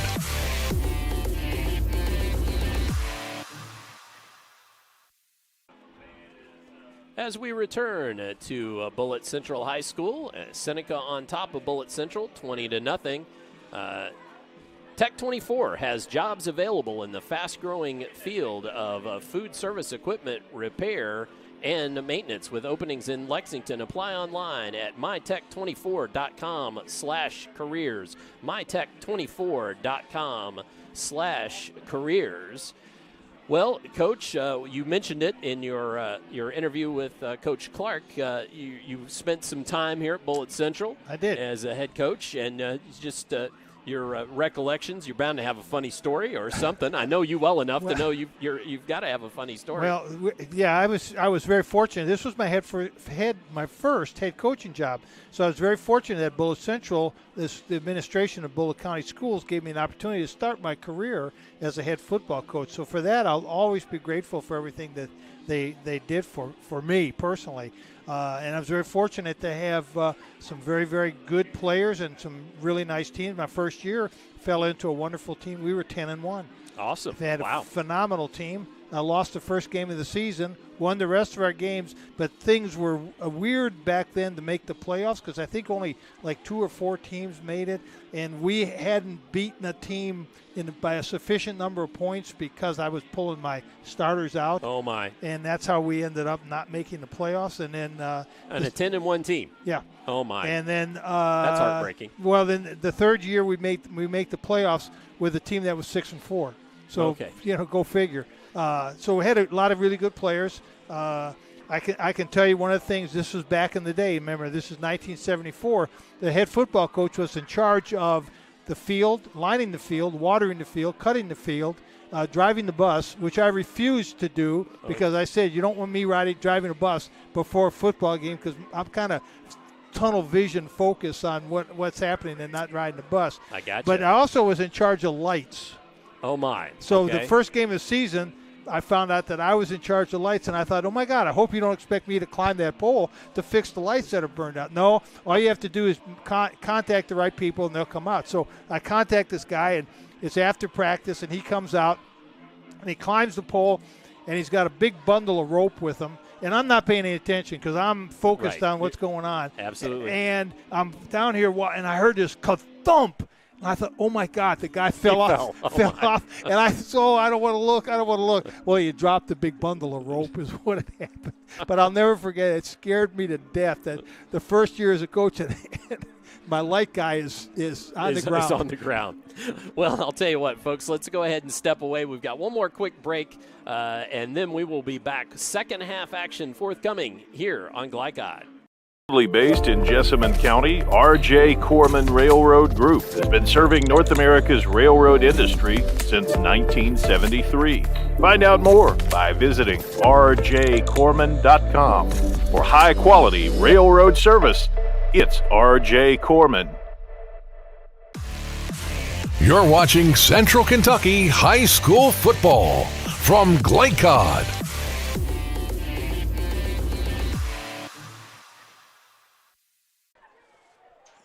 So the Redhawks, who lead this one 20-0 in this 5A first-round playoff game, will get the ball first in the second half. They won the toss and deferred, as Ambergy will be kicking it away. Would Coach Clark consider an onside kick to start the second half to get his?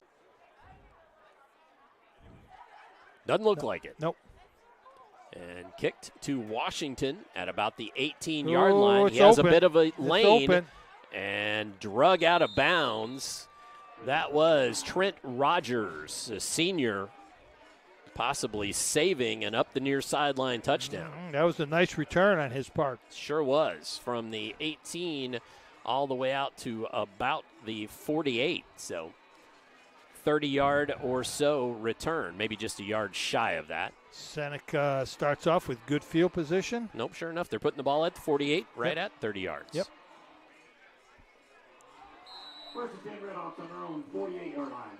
So the Redhawks and Antoine Young come back out on offense. 3 touchdown passes had Young in that first half. Ooh.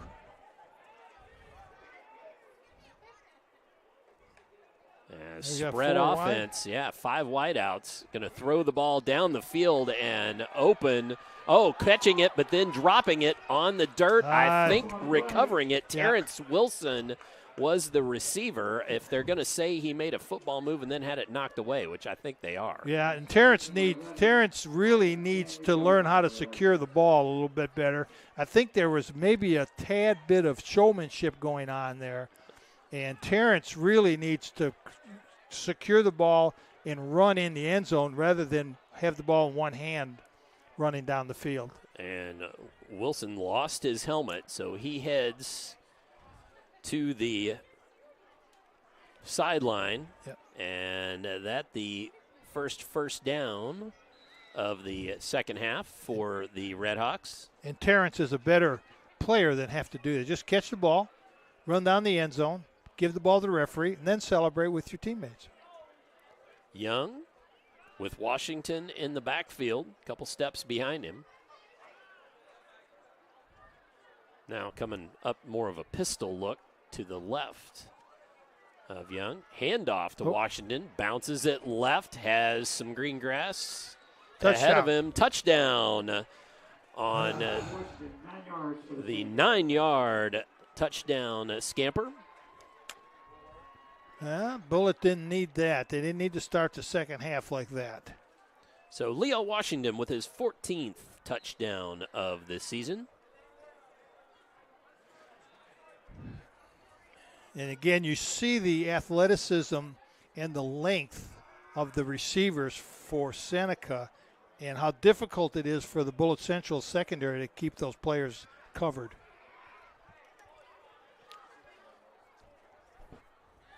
Two-point conversion, man in motion, and too many motions. Too many motions, yes. I thought maybe it was Julu heading upfield too early, but I think it was just too much motion is right, Too much motion. So I know you've heard me say this before. I'm not a big proponent for all that on those 2-point plays or in the red zone when you know, a 5-yard penalty really puts you behind the 8 ball. Yep. You're on the 3-yard line, now you're on the 8-yard line.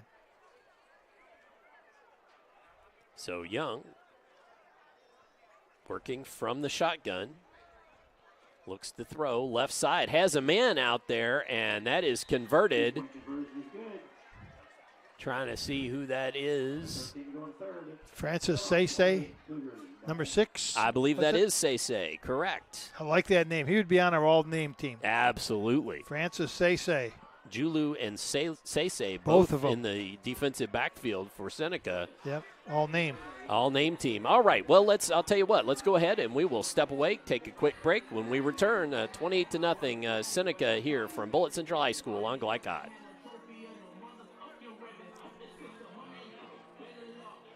Folks, this is Duke Owens, General Manager here at Cartown Kia. We have new Kias arriving daily, and I have over 20 lenders that want to approve you. So come and see us here at Cartown Kia or look us up online at cartownkiausa.com. You're watching Central Kentucky High School Football from Glycod.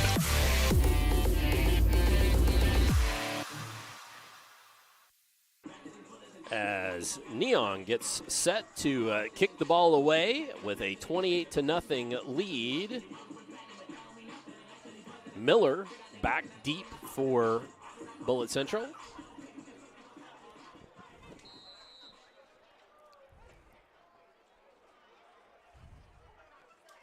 As Young puts the boot to it, and that actually comes to the up back. I believe that was Hess making a nice return. Run back Yes. of it out to the 38-yard line. Another nice return.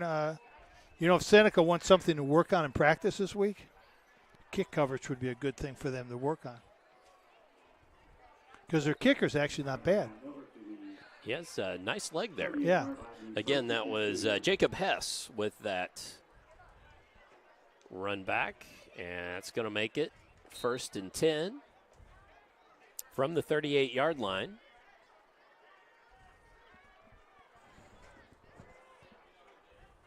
Tobin and company. And just a quarterback keeper, not much there. Maybe back to the line of scrimmage. Big Curtis Allen on the tackle there. Yeah, and Jurian Thomas also getting some playing time.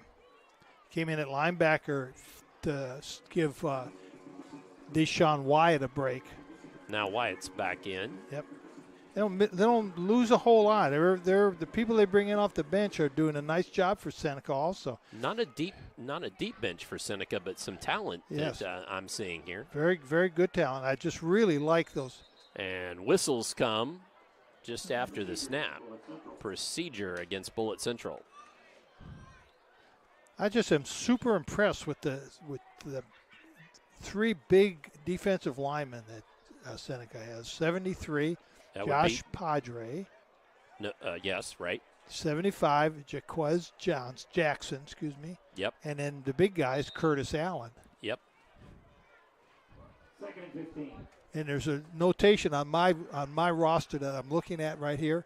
Todd, look at my notation right here. Well, yep, that's it's right. 3X. That's I think jersey sizes yeah, and shirt sizes. Well, that's 75 is yep. 3X also. Uh-huh. That's Jackson and Allen. Owen trying to find, that was Blake Draper, I believe, out there. Number 6 for Bullitt Central. Couldn't haul it in. So it's 3rd and 15 as Sam Reeves, senior, checks back in, and Allen, junior, heads to the sideline.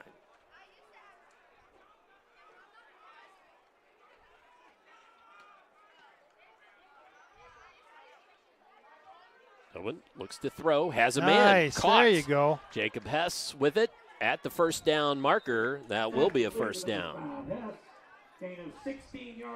So 16-yard first down play there. And that was their little play action. That's what we had talked with Coach Clark before the game, was a little play action pass, holds the rush down a little bit and gets the linebackers to step up. So nice play. That's that little kind of read option play. We see that so often now. Most teams are running some form of that. So ball on the 49-yard line. Owen looks to throw. Thought a man was in his face coming fast. I was thinking that ball was going to get batted down or batted right back at him. Or batted right back to the rusher. Absolutely. Because that could have been easily. That was Josh LaBella. Second down. Seneca really has some nice-looking players on their team, don't they? They really do. And like I said, it's not a terribly deep roster, but they've got some nice-looking players, definitely. Yep. Well, Coach has been building this for 4 years now. Tobin trying to get the ball out to Blake Draper, sophomore, wide out, getting some playing time. Couldn't find his man, though. Kadeem Niang, right? It is Niang. Niang. I had it right the first time. Yeah, you did, according to executive producer Steve Bird. Good coverage. There was no way that pass was going to be completed. That was good coverage.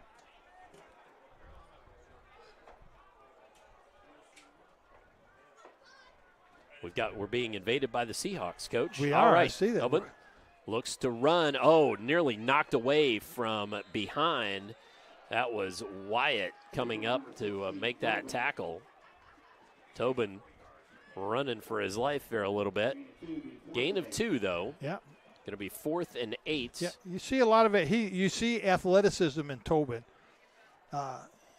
He's just not having an opportunity to show off his abilities very well tonight because he's under so much duress. Almost every play, he's got someone in his face. Junior will be back. Right. And there's so many, I think 3 of the 5 linemen are sophomores and 1 is a junior, so they only lose 1 offensive lineman for next season. Tobin. There he is. There you go. Gets it to Settle. Settles the ball in, trying to make a play to get to the first down marker, but comes up short. It was a nice play. It was. Went for about 9 of the 10 yards needed there, so Seneca will take over on downs. Well designed play, too. It was wide open. And Settles did a really nice job of fighting for that extra yardage. So that turnover on downs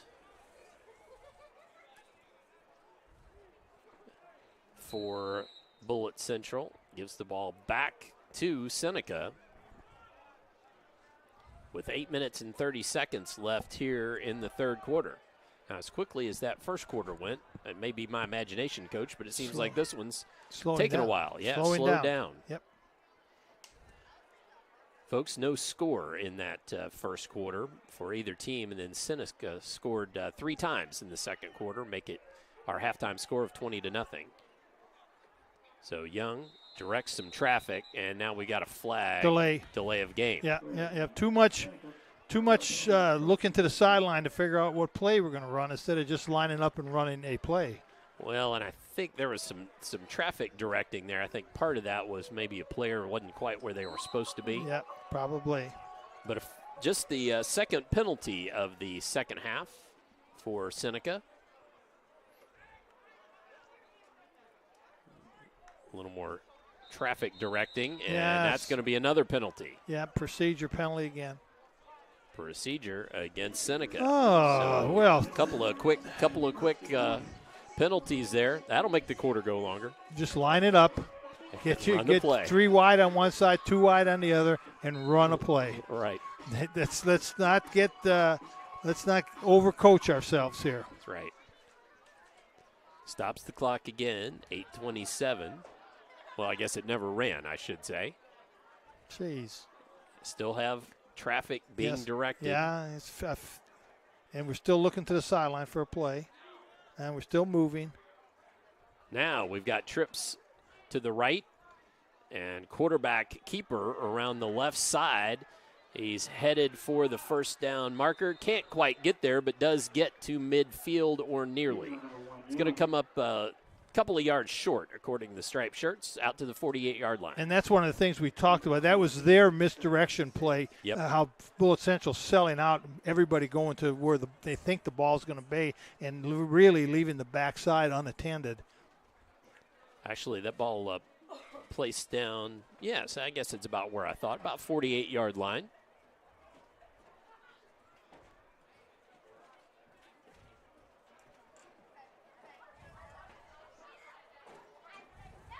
As man in motion, ball comes to Young, looks to throw out to the right side. Pretty ball, and just overthrew his man, plus good coverage there as well. Jeremiah Brown, the intended receiver, and that was Josh Dunn on the defense. Yeah, Jeremiah, for some reason or another, decided to turn and start backpedaling and rather just keep running this way because the ball ended up being overthrown. Overthrown, just ever so slightly. Had he just kept running, he would have ended up running right into the ball. Right into the ball, Brings up third down. So play comes in. Jeremiah Brown, the wide out to the near side, 2 to the far. And movement again.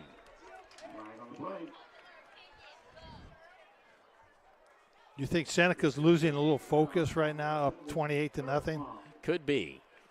Because these are things they didn't do in the first half at all. No, they never made any of these mistakes. So the 4th penalty of the half for Seneca makes it 3rd and 10. Goes from 3rd and quite manageable to very much behind the chains. So 3 wideouts to the far side of the field, 1 to the near.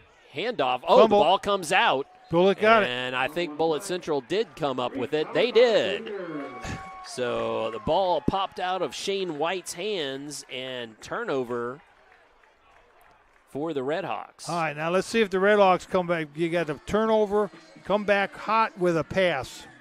Run that little play action pass, that little run option, ride the back in there and hit that slot back in the middle. So we had a turnover on downs by the Bullitt Central Cougars, but then a fumble and gives Bullitt Central their best field position maybe of the ball game. Yep. Tobin, handoff, settle, hit in the backfield. Maybe a short gainer there. That was a tough run, and looked like big old Jackson, Chikaz Jackson, made that tackle. He's having fun. Or at least was in on it. He's having fun. Yeah, yes, he is. You can tell. And that last series was a series that Seneca would like to forget, and Coach has got to get them refocused on offense. Hess brings the play in from the sideline. 7 minutes, 30 seconds remaining. Bullitt Central facing a 2nd and 10.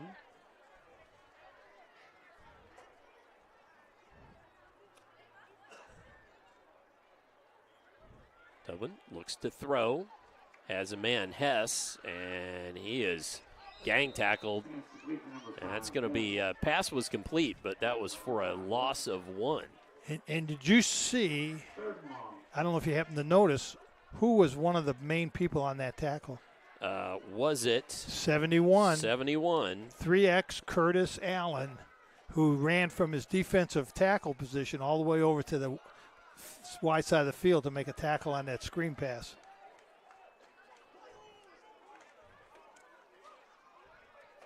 So 3rd and long.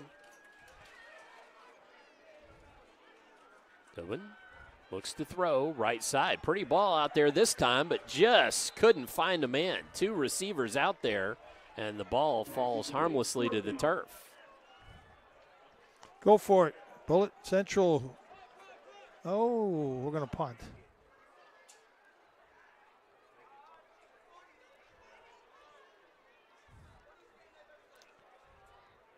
So Bullitt Central sets up to punt. That's Tyler White standing at his own 45-yard line.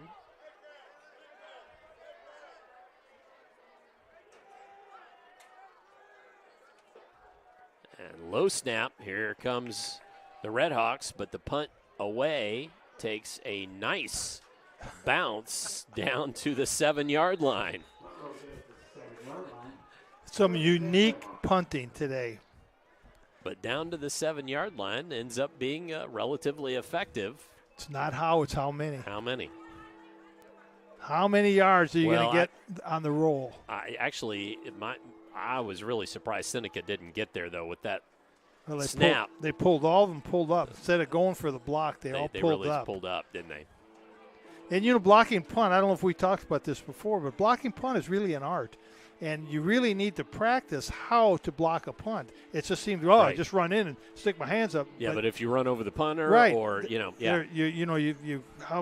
practice, you watch the film of how many steps does the punter take. If he's here and he punts the ball 4 yards, then you need to aim 4 yards in front of the punter and then dive across his foot. So it really is an art, and you really do have to practice it. So the Redhawks back on offense. Young, handoff. And that's Washington again. Not much going there. I think that might even be a loss on the play. We'll see. No, they're just going to say back to the line of scrimmage. So 2nd and 10.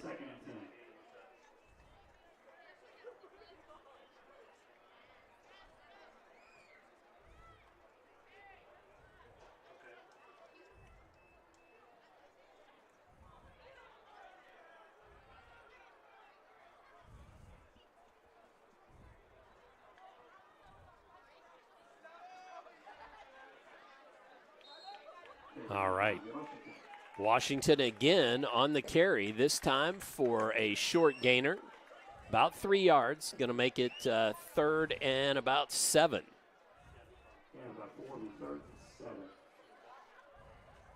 As we come to the 5-minute mark here in the 3rd quarter.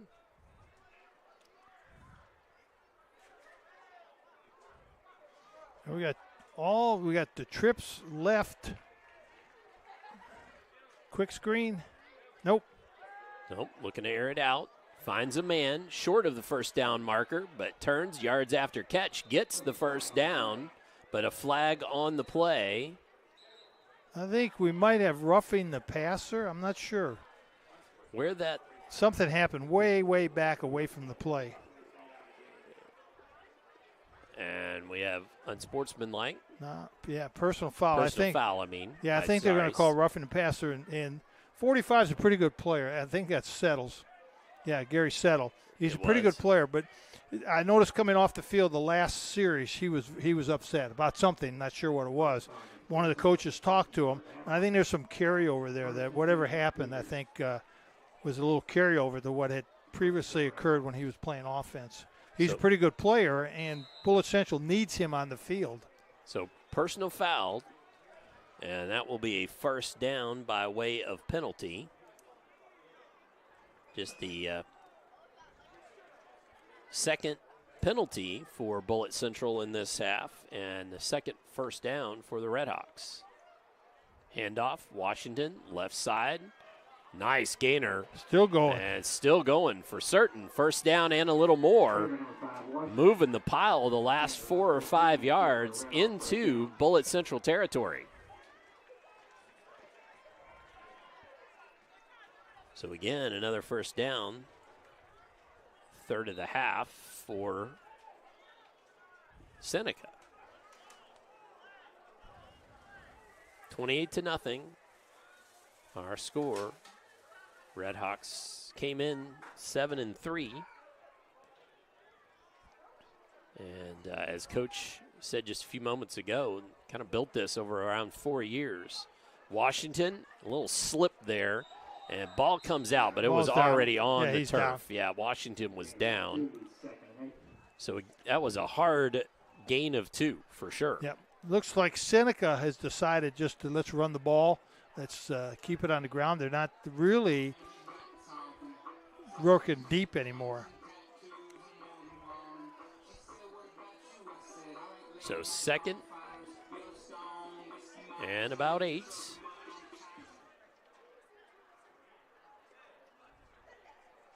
Antoine Young sets a man in motion, calls for it.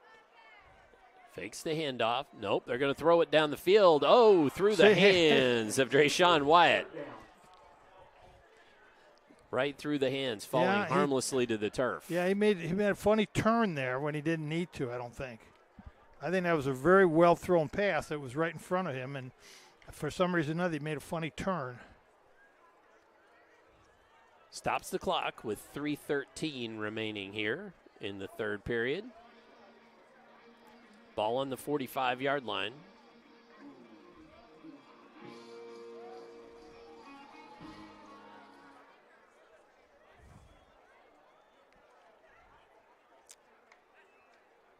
Young calls for it. Little screen, left side. And making a man miss was Wilson. And still going, but a flag comes in on that far sideline.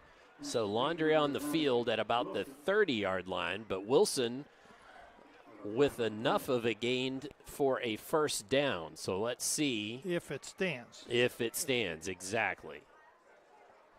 Let's see if it stands. Here comes the white hat.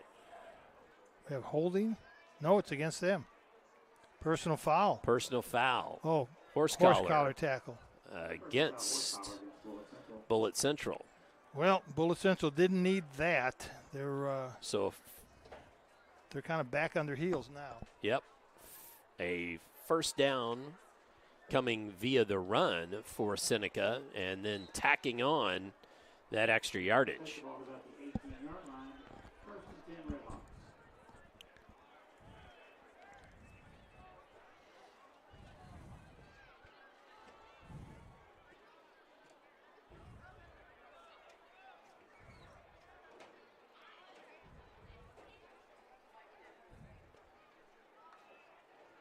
Young looks to throw, end zone. Oh, Price was the intended receiver. Touchdown. I thought he dropped the ball, and he came down with it. Yeah, made a nice catch there. That was a very well-timed pass. You throw it into the corner of the end zone, you're either going to catch it or it's going to be incomplete. So Young to Price for the second time of the night, this time from about, 19 yards out.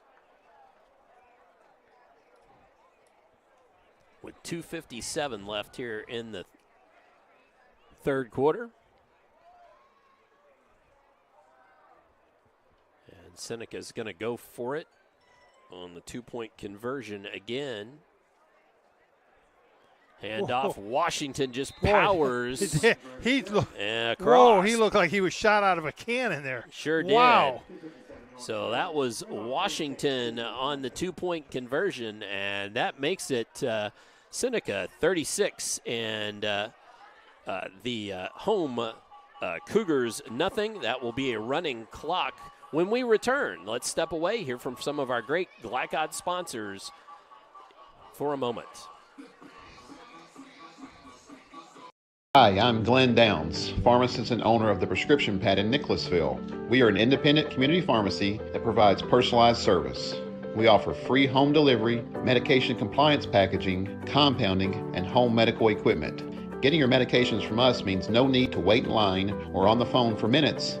Visit us at 465 Keene Center Drive in the Keene Shops in Nicholasville or by phone at 859-887-2841. The Prescription Pad is dedicated to your family's health.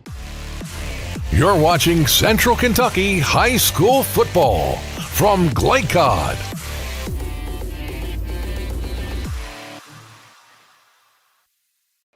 By way of a 36-0 score, that starts a running clock situation as Seneca gets ready to kick the ball away. And we have Antoine Young with 4 touchdown passes tonight to 3 different receivers. Wyatt, Julu, and Price catching 2. Miller comes up with it inside his own 10 and gets it back out to near the 30 before the whistles blow. So it'll be 1st and 10, Bullitt Central. But again, with a running clock.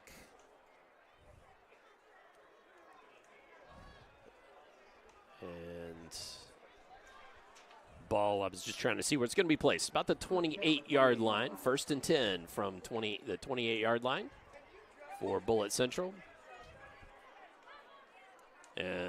Should say that those were Eli Price. That was his 6th touchdown of the season. He's caught his 5th and his 6th on the evening tonight. And you know, Coach Eckhoff, he talked about how Antoine Young distributes the ball to so many different. Oh, nice pickoff there.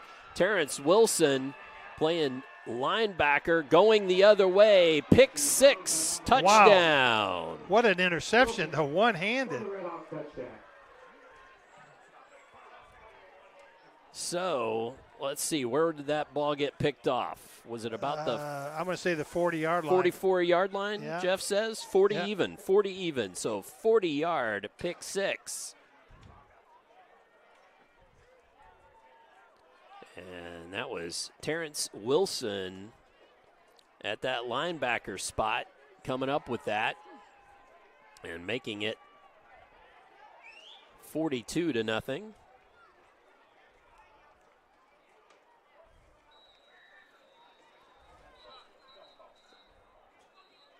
And just trying to see what's going on the field here. We ended up with timeout for Bullitt Central. We're going to keep it right here. And with just 31 seconds left in the quarter. And, Coach, that was we get that, Jeff, on the replay? Let's see that replay one more time, Yeah, let's see that. Please. That was an outstanding play. And there it is. One-handed. One-handed. Going back the other way was Wilson. Also have to say, nice camera work. Yeah, real nice camera work. Nice camera work from Noah King upstairs. Thank you, young man. That was great. Bullitt Central Noah. Student. Yes.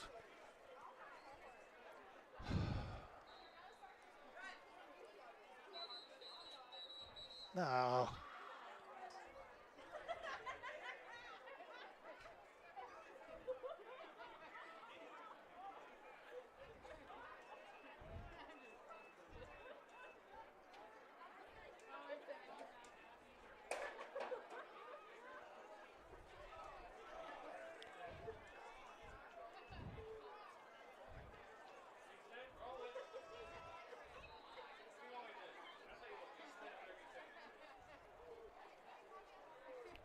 So man in motion. And handoff around the corner. Oh, nope. Coming back the other way. And a 2-point conversion is good. Shane White. Todd, that probably wasn't the designed reverse I don't or believe counterplay so. that I've been asking them to do. But you see how effective it worked, was didn't it? because Bullitt Central's selling out to get to the football, which they have to do. But there's nobody protecting that backside. You have no backside containment.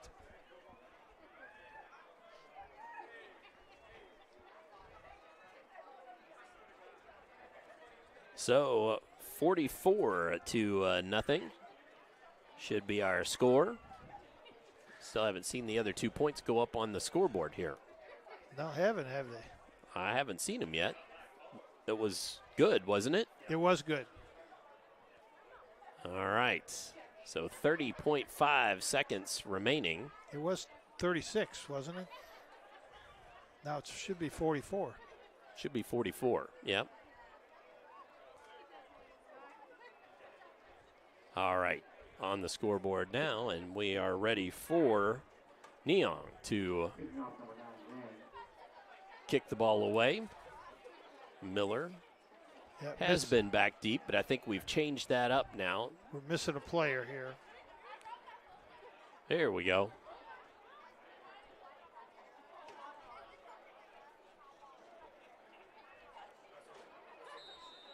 Coach, I was thinking about your halftime story there, yes. And with didn't want to drive the bus to the game because No. of your focus. But I'm wondering about after the game. Oh, muffed on the balls and everywhere. I think it may be recovered. No, Bullitt Central, I believe, did come up with it. Yes. So what were you going to ask me? Well, hold on. I'm going to get you the name first of that young man. Kyle Sidebottom is the sophomore that bounded onto that ball for Bullitt Central and saved turning that ball back over. And I'm going to save that tease it till the fourth quarter because we are going to step away at the end of it is Seneca 44, Bullitt Central nothing. Come on back. We'll have fourth quarter action for you here on Glycod. I'll just tease it. I'm not going to ask you during the break. All right. Ask me about the time the bus broke down. Oh, okay.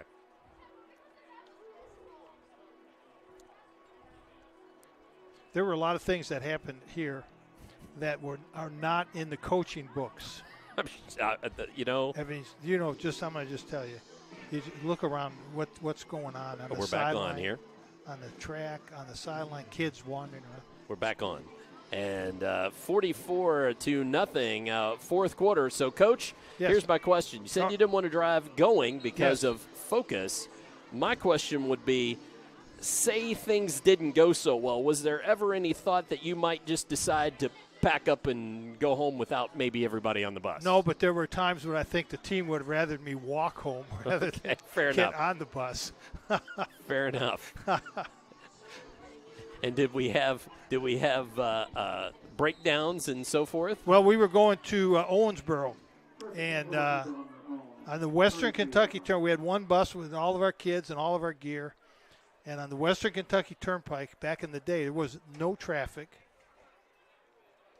Handoff and end around there. Anderson with it. Nice play. Nice play. Nice gainer out to about the 39-yard line. And in the middle of nowhere on the Western Kentucky Turnpike, the drive shaft blew up on the bus. Oh, my. And we nursed it to the and one of my assistant coaches who was driving nursed it to the side. We had to unload all the kids and all the gear. And this was pre-cell phones. There were no cell phones. Absolutely, yeah. I'll continue the story here in a minute. Clock runs.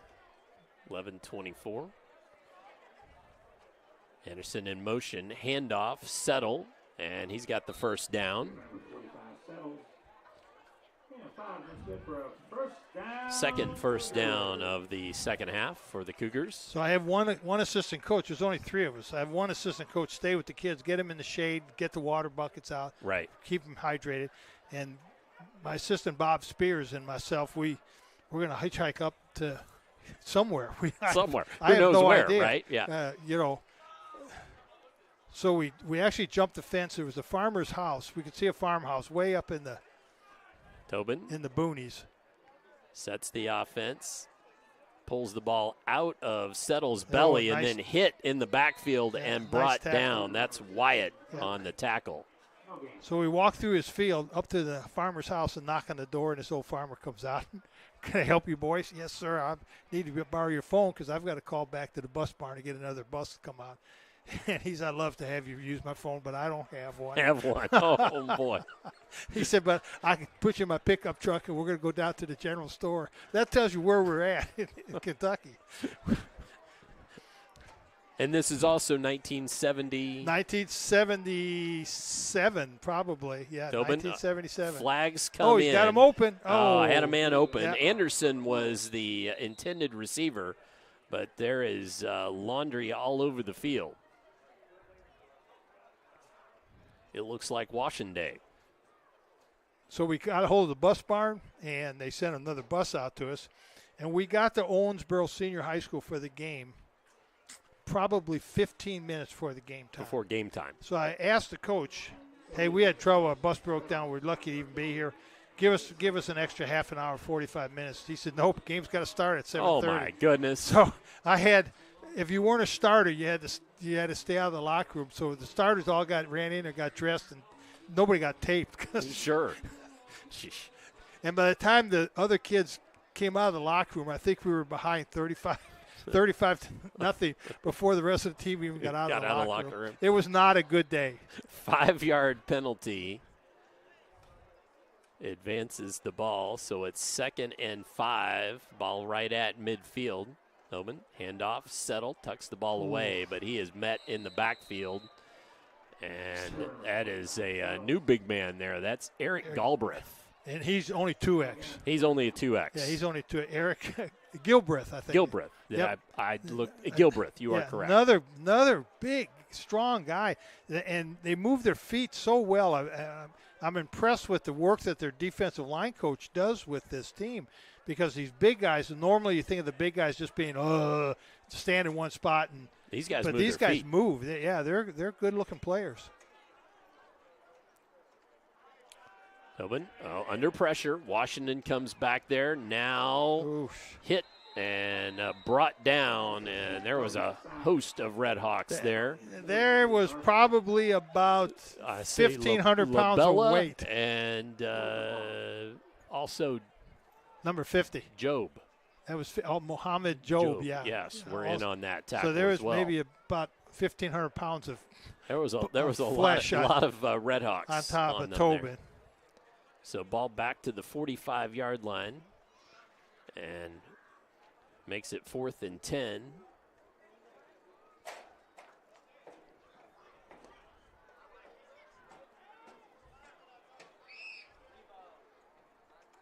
As ball comes in. Hey, there's a good that punt. was a good punt for certain. And fielded and then stood up. And that's Jeremiah Brown. I gotta give Jeremiah credit for courage. Yes. But wave that arm. Wave man. that arm wave above that your arm. head. Get that fair in traffic. catch. Yep. Absolutely. Absolutely. There's the other thing that coach can work on this week: kickoff coverage. Yep. And well, fair catch. I was just thinking. Now Seneca has scored via the pass 4 times. Yeah. Via the run 1 time. Yeah. Via defense once. So you're right. You got to work on special teams because that was the phase of the game. They haven't scored on that. And you know, not to make light of this, but Seneca does have a good team. They're very athletic, and their players are playing hard. Even their big guys. I've still got to give Bullitt Central a lot of credit because they really are outsized and outmanned. And bouncing it around the corner there is White, still going up the near sideline. 30, 20, cuts back to the middle, makes a man miss. Touchdown, 70 yards, 71 yards, in fact. Yep. Rushing touchdown for Shane White.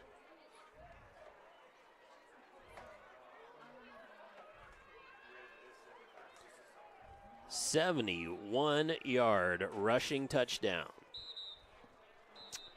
with 6 minutes remaining. No, 5:51. 5:51.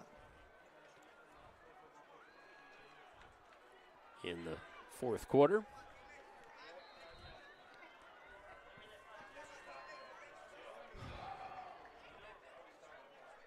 As let's see if Seneca thus far this evening has not attempted an extra point. Nope, they've gone for 2 on everything. Now, unless I'm mistaken, Coach, Yes. Antoine Young, as he was coming back out to his position, was limping. Handoff, and that's a new ball carrier. 35, Marquez Mays. Marquez Mays at running back. And did he score? Did he make it? Was he in? Yep. Didn't No, make it did in. not make it. So Seneca 50, Bullitt Central nothing. Let's step away, catch a quick break. We'll be back with the last 5 minutes, 51 seconds here on Glycod. Based in Jessamine County, R.J. Corman Railroad Group has been serving North America's railroad industry since 1973. Find out more by visiting rjcorman.com. For high-quality railroad service, it's R.J. Corman. You're watching Central Kentucky High School Football from Glycod.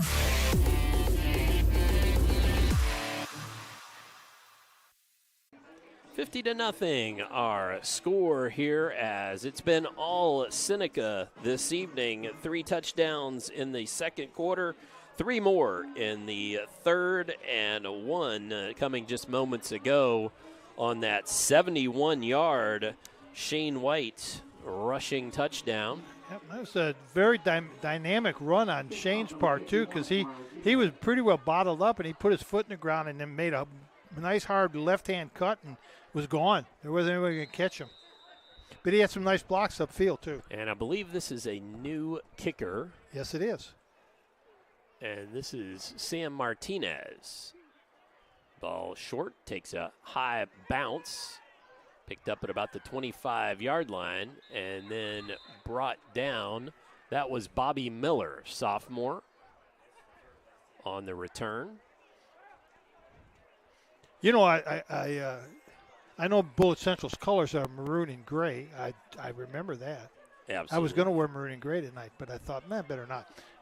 But I like the dark uniform with the big white numbers. It makes them easy to see. Oh, so much easier nice to see. Yep, absolutely. Yeah. Absolutely. Oh, yeah, Coach, I'm telling you what, basketball, not football. Christian Academy of Indiana. I don't remember the opponent. Run here. And nice run. Yep. Good run. Out for about 9 yards. That's that number 53. is Gabe Duncan, who's normally a defensive lineman. He got to carry the ball there and powered forward for 9 yards. He's a senior. I think Coach is giving him the little reward. So I was going to say I believe it was Southwestern out of Madison came to do the ball game. And they're shooting shirts. Handoff. Gabe Duncan again. He's got the first down. Third first down of the half. And shooting shirts, they were red, white, and blue were their colors. Yeah. Nice bold on the back. Red, white, and blue. Look big white numbers. Yeah. Easy to see. Perfect. Starting lineup came out. They took off their shooting shirts. It was a black uniform with charcoal numbers.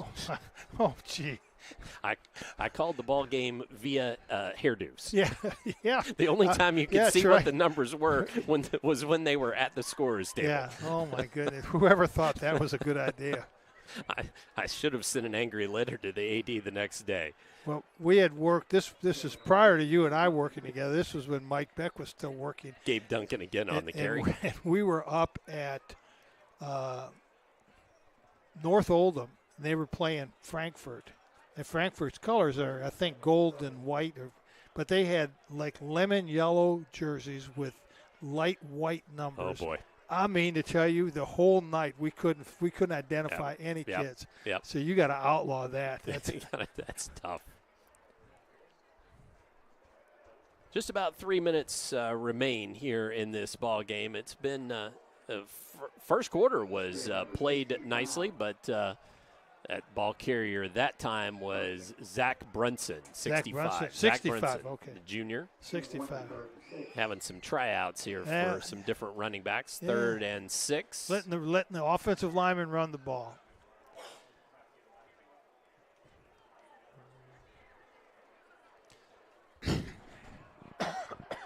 Well, going to tell you a couple things, folks. And one is to make sure and check in with Glycod here during the coming week as we will. Oh, nice run there again from Duncan. Gabe Duncan, the senior, moves the chains again. You know what? I think if Gabe Duncan wasn't a senior, he may be earning his spot as a running back next year. Yep. As just going to tell you to make sure and check in with Glycod during the coming week.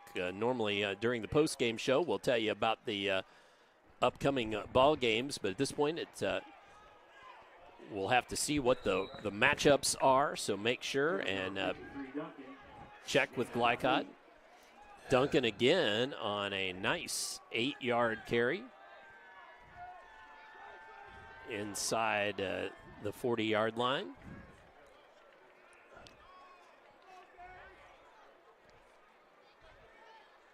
Hand off again. Duncan. And inside the 30. Another first down. First down, Cougar. Come on, Gabe Duncan. Let's see you get a touchdown.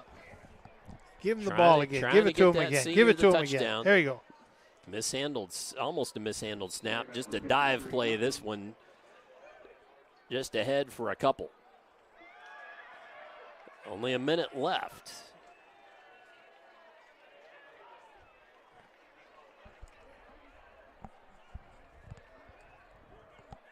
So Seneca up big in this one, and Young with 4 touchdown passes, and this one went backwards. That was Brunson on the carry that time. 30 seconds to go. Yep, and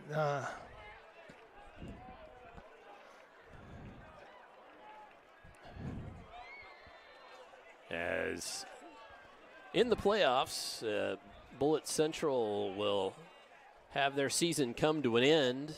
That was Gabe Duncan again. But Seneca Redhawks will advance in this 5A playoff. And that will do it. As our score tonight, the Seneca Redhawks 50 and the Bullitt Central Cougars 0. Come on back. We'll have the postgame show for you here on Glycod. I believe in Kentucky. I believe in Kentucky. I believe in small town values. And mom and dad and the things they handed down. I believe some of the best people in the world are farmers. I believe in insurance that protects families, homes, and cars.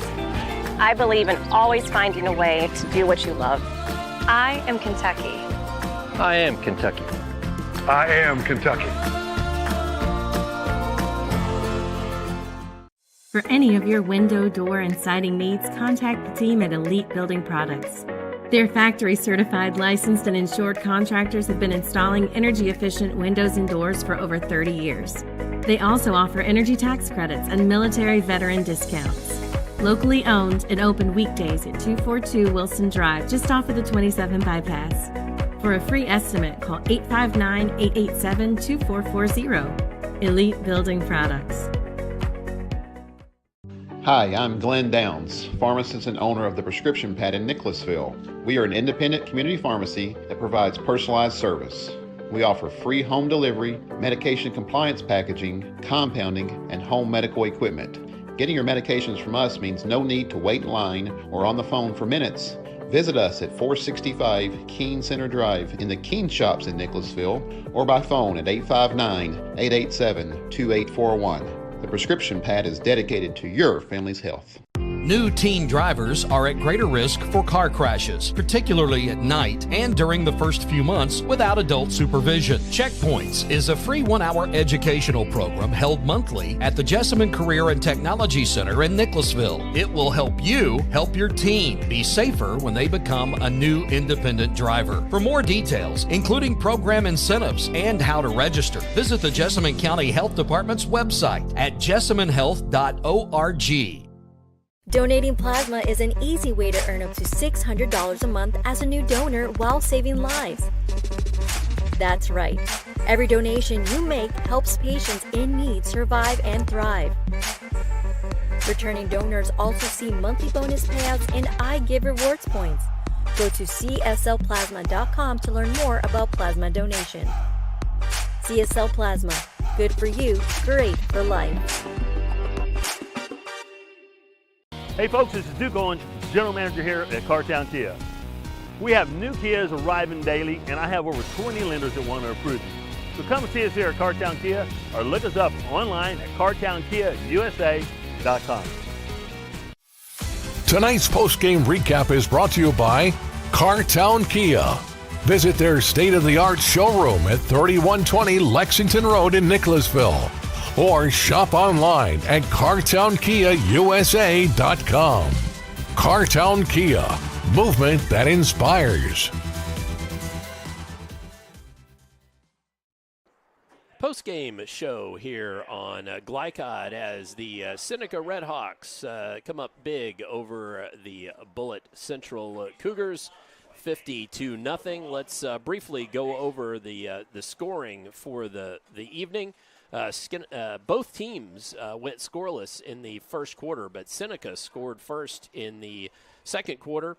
10:27 remaining. Pass play, Drayshawn Wyatt from Antoine Young, 18 yards. Price with the 2-point conversion, making it 8-0.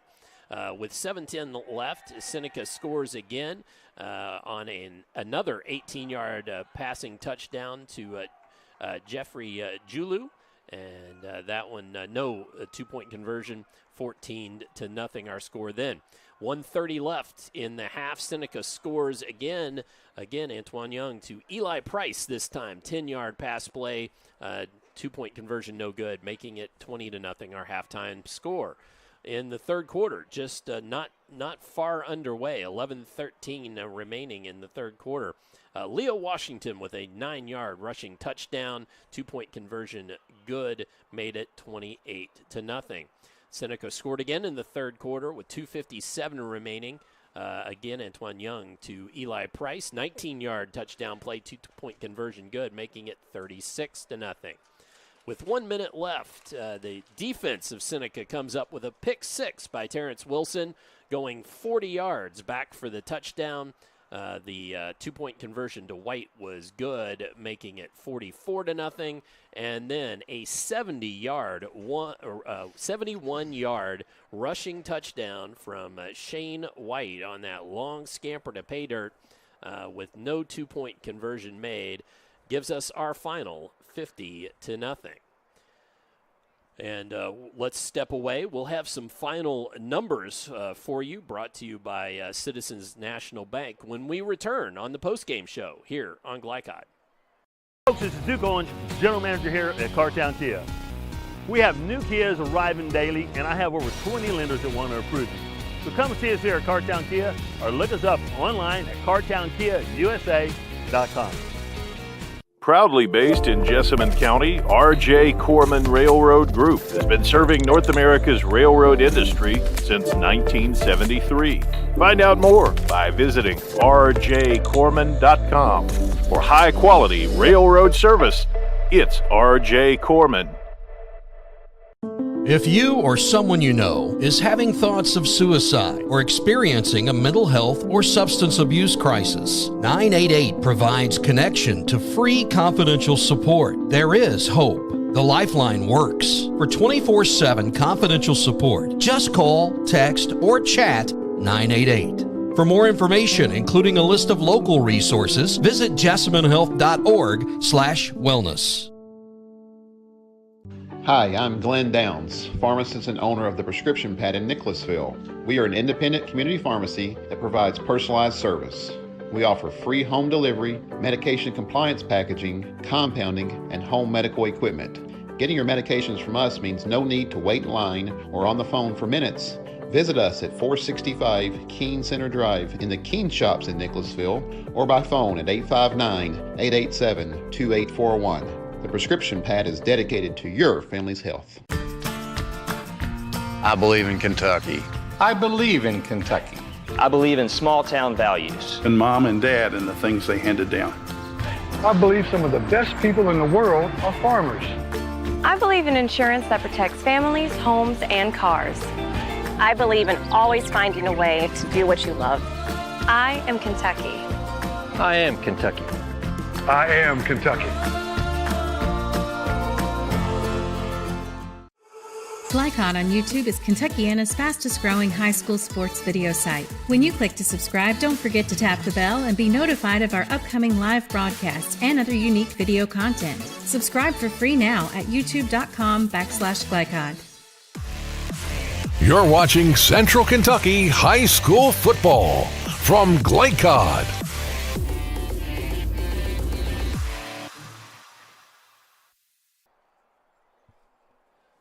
$50-0, our final score here as we get set for the Citizens National Bank final stats. Tonight's final numbers presented by Citizens National Bank.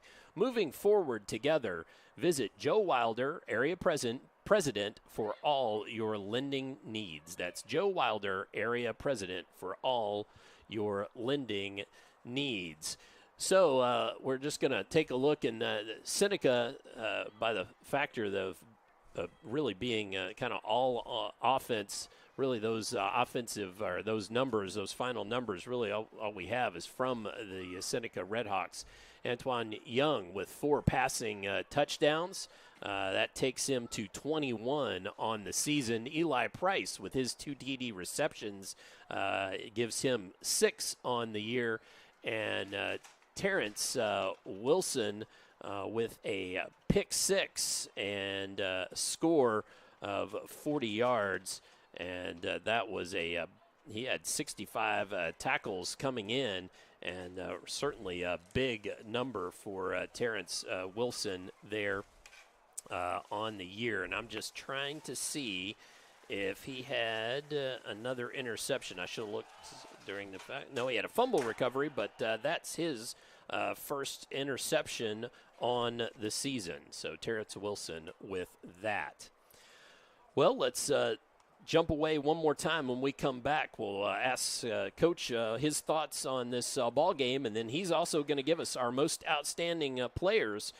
So let's go ahead and take another break. When we come back, most outstanding player of the game for both teams when we return on Glycod. Plasma is an easy way to earn up to $600 a month as a new donor while saving lives. That's right. Every donation you make helps patients in need survive and thrive. Returning donors also see monthly bonus payouts and I Give rewards points. Go to cslplasma.com to learn more about plasma donation. CSL Plasma. Good for you, great for life. Proudly based in Jessamine County, R.J. Corman Railroad Group has been serving North America's railroad industry since 1973. Find out more by visiting rjcorman.com. For high-quality railroad service, it's R.J. Corman. Hi, I'm Glenn Downs, pharmacist and owner of the Prescription Pad in Nicholasville. We are an independent community pharmacy that provides personalized service. We offer free home delivery, medication compliance packaging, compounding, and home medical equipment. Getting your medications from us means no need to wait in line or on the phone for minutes. Visit us at 465 Keene Center Drive in the Keene Shops in Nicholasville or by phone at 859-887-2841. The Prescription Pad is dedicated to your family's health. New teen drivers are at greater risk for car crashes, particularly at night and during the first few months without adult supervision. Checkpoints is a free 1-hour educational program held monthly at the Jessamine Career and Technology Center in Nicholasville. It will help you help your teen be safer when they become a new independent driver. For more details, including program incentives and how to register, visit the Jessamine County Health Department's website at jessaminehealth.org. Hey folks, this is Duke Owens, General Manager here at Cartown Kia. We have new Kias arriving daily, and I have over 20 lenders that want to approve you. So come and see us here at Cartown Kia, or look us up online at cartownkiausa.com. For any of your window, door, and siding needs, contact the team at Elite Building Products. Their factory-certified, licensed, and insured contractors have been installing energy-efficient windows and doors for over 30 years. They also offer energy tax credits and military veteran discounts. Locally owned and open weekdays at 242 Wilson Drive, just off of the 27 bypass. For a free estimate, call 859-887-2440. Elite Building Products. You're watching Central Kentucky High School Football from Glycod.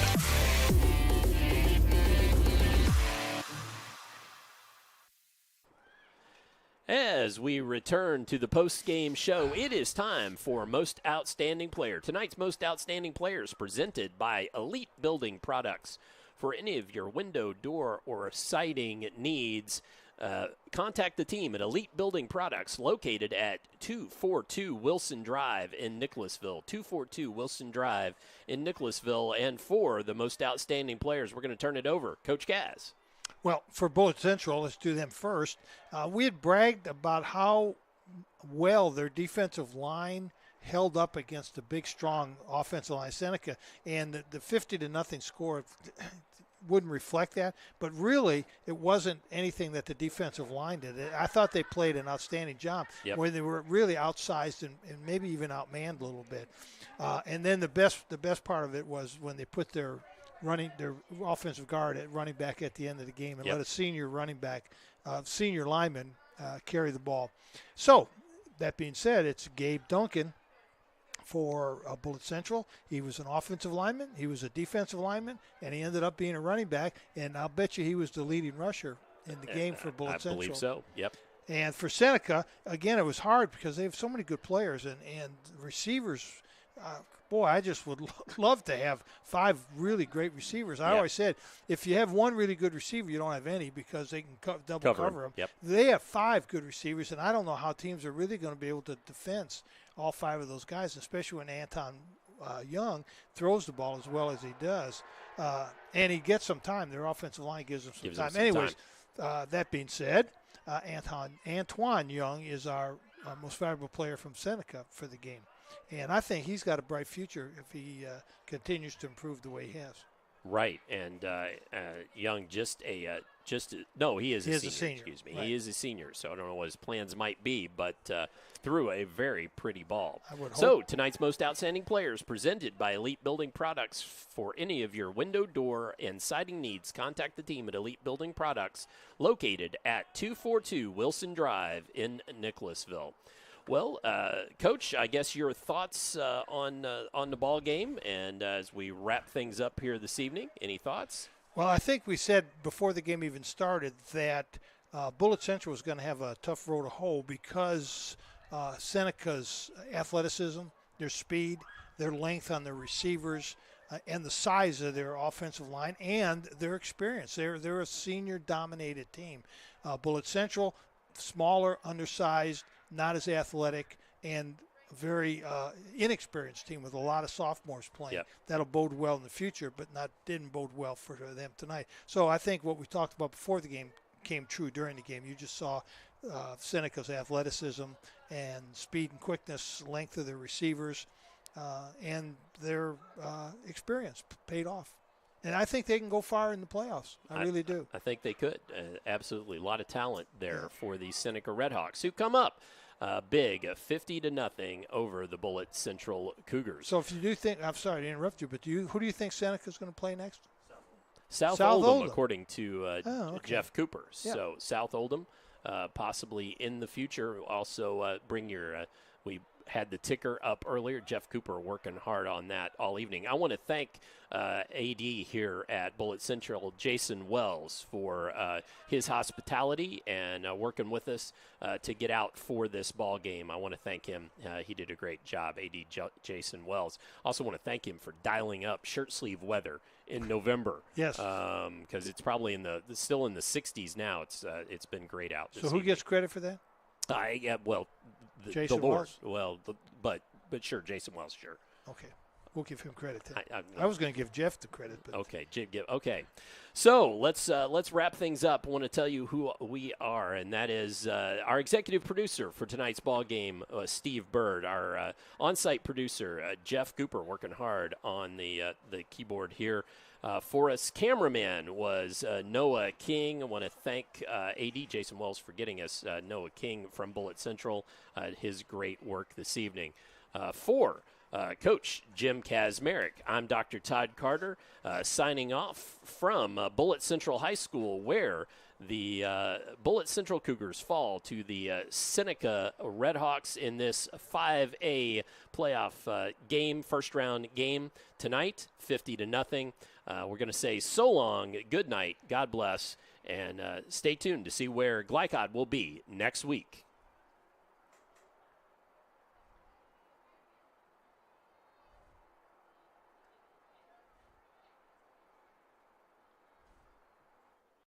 From Glycod, this has been R.J. Corman's Central Kentucky High School Football. R.J. Corman Railroad Group in Nicholasville, serving the railroad industry since 1973. Tonight's game was also brought to you by Kentucky Farm Bureau Insurance agents Sean Atkinson and Kyle Rowe, big on commitment. Cartown Kia in Nicholasville, movement that inspires. The Jessamine County Health Department, jessaminehealth.org. The Prescription Pad, your local pharmacy in Nicholasville. Elite Building Products, for all your window, door, and siding needs. CHI St. Joseph Jessamine. And Citizens National Bank. For schedule information about our upcoming broadcasts, visit our website, glicod.com. Facebook and Twitter @Glycod. We thank you for tuning into this live sports presentation from Glycod.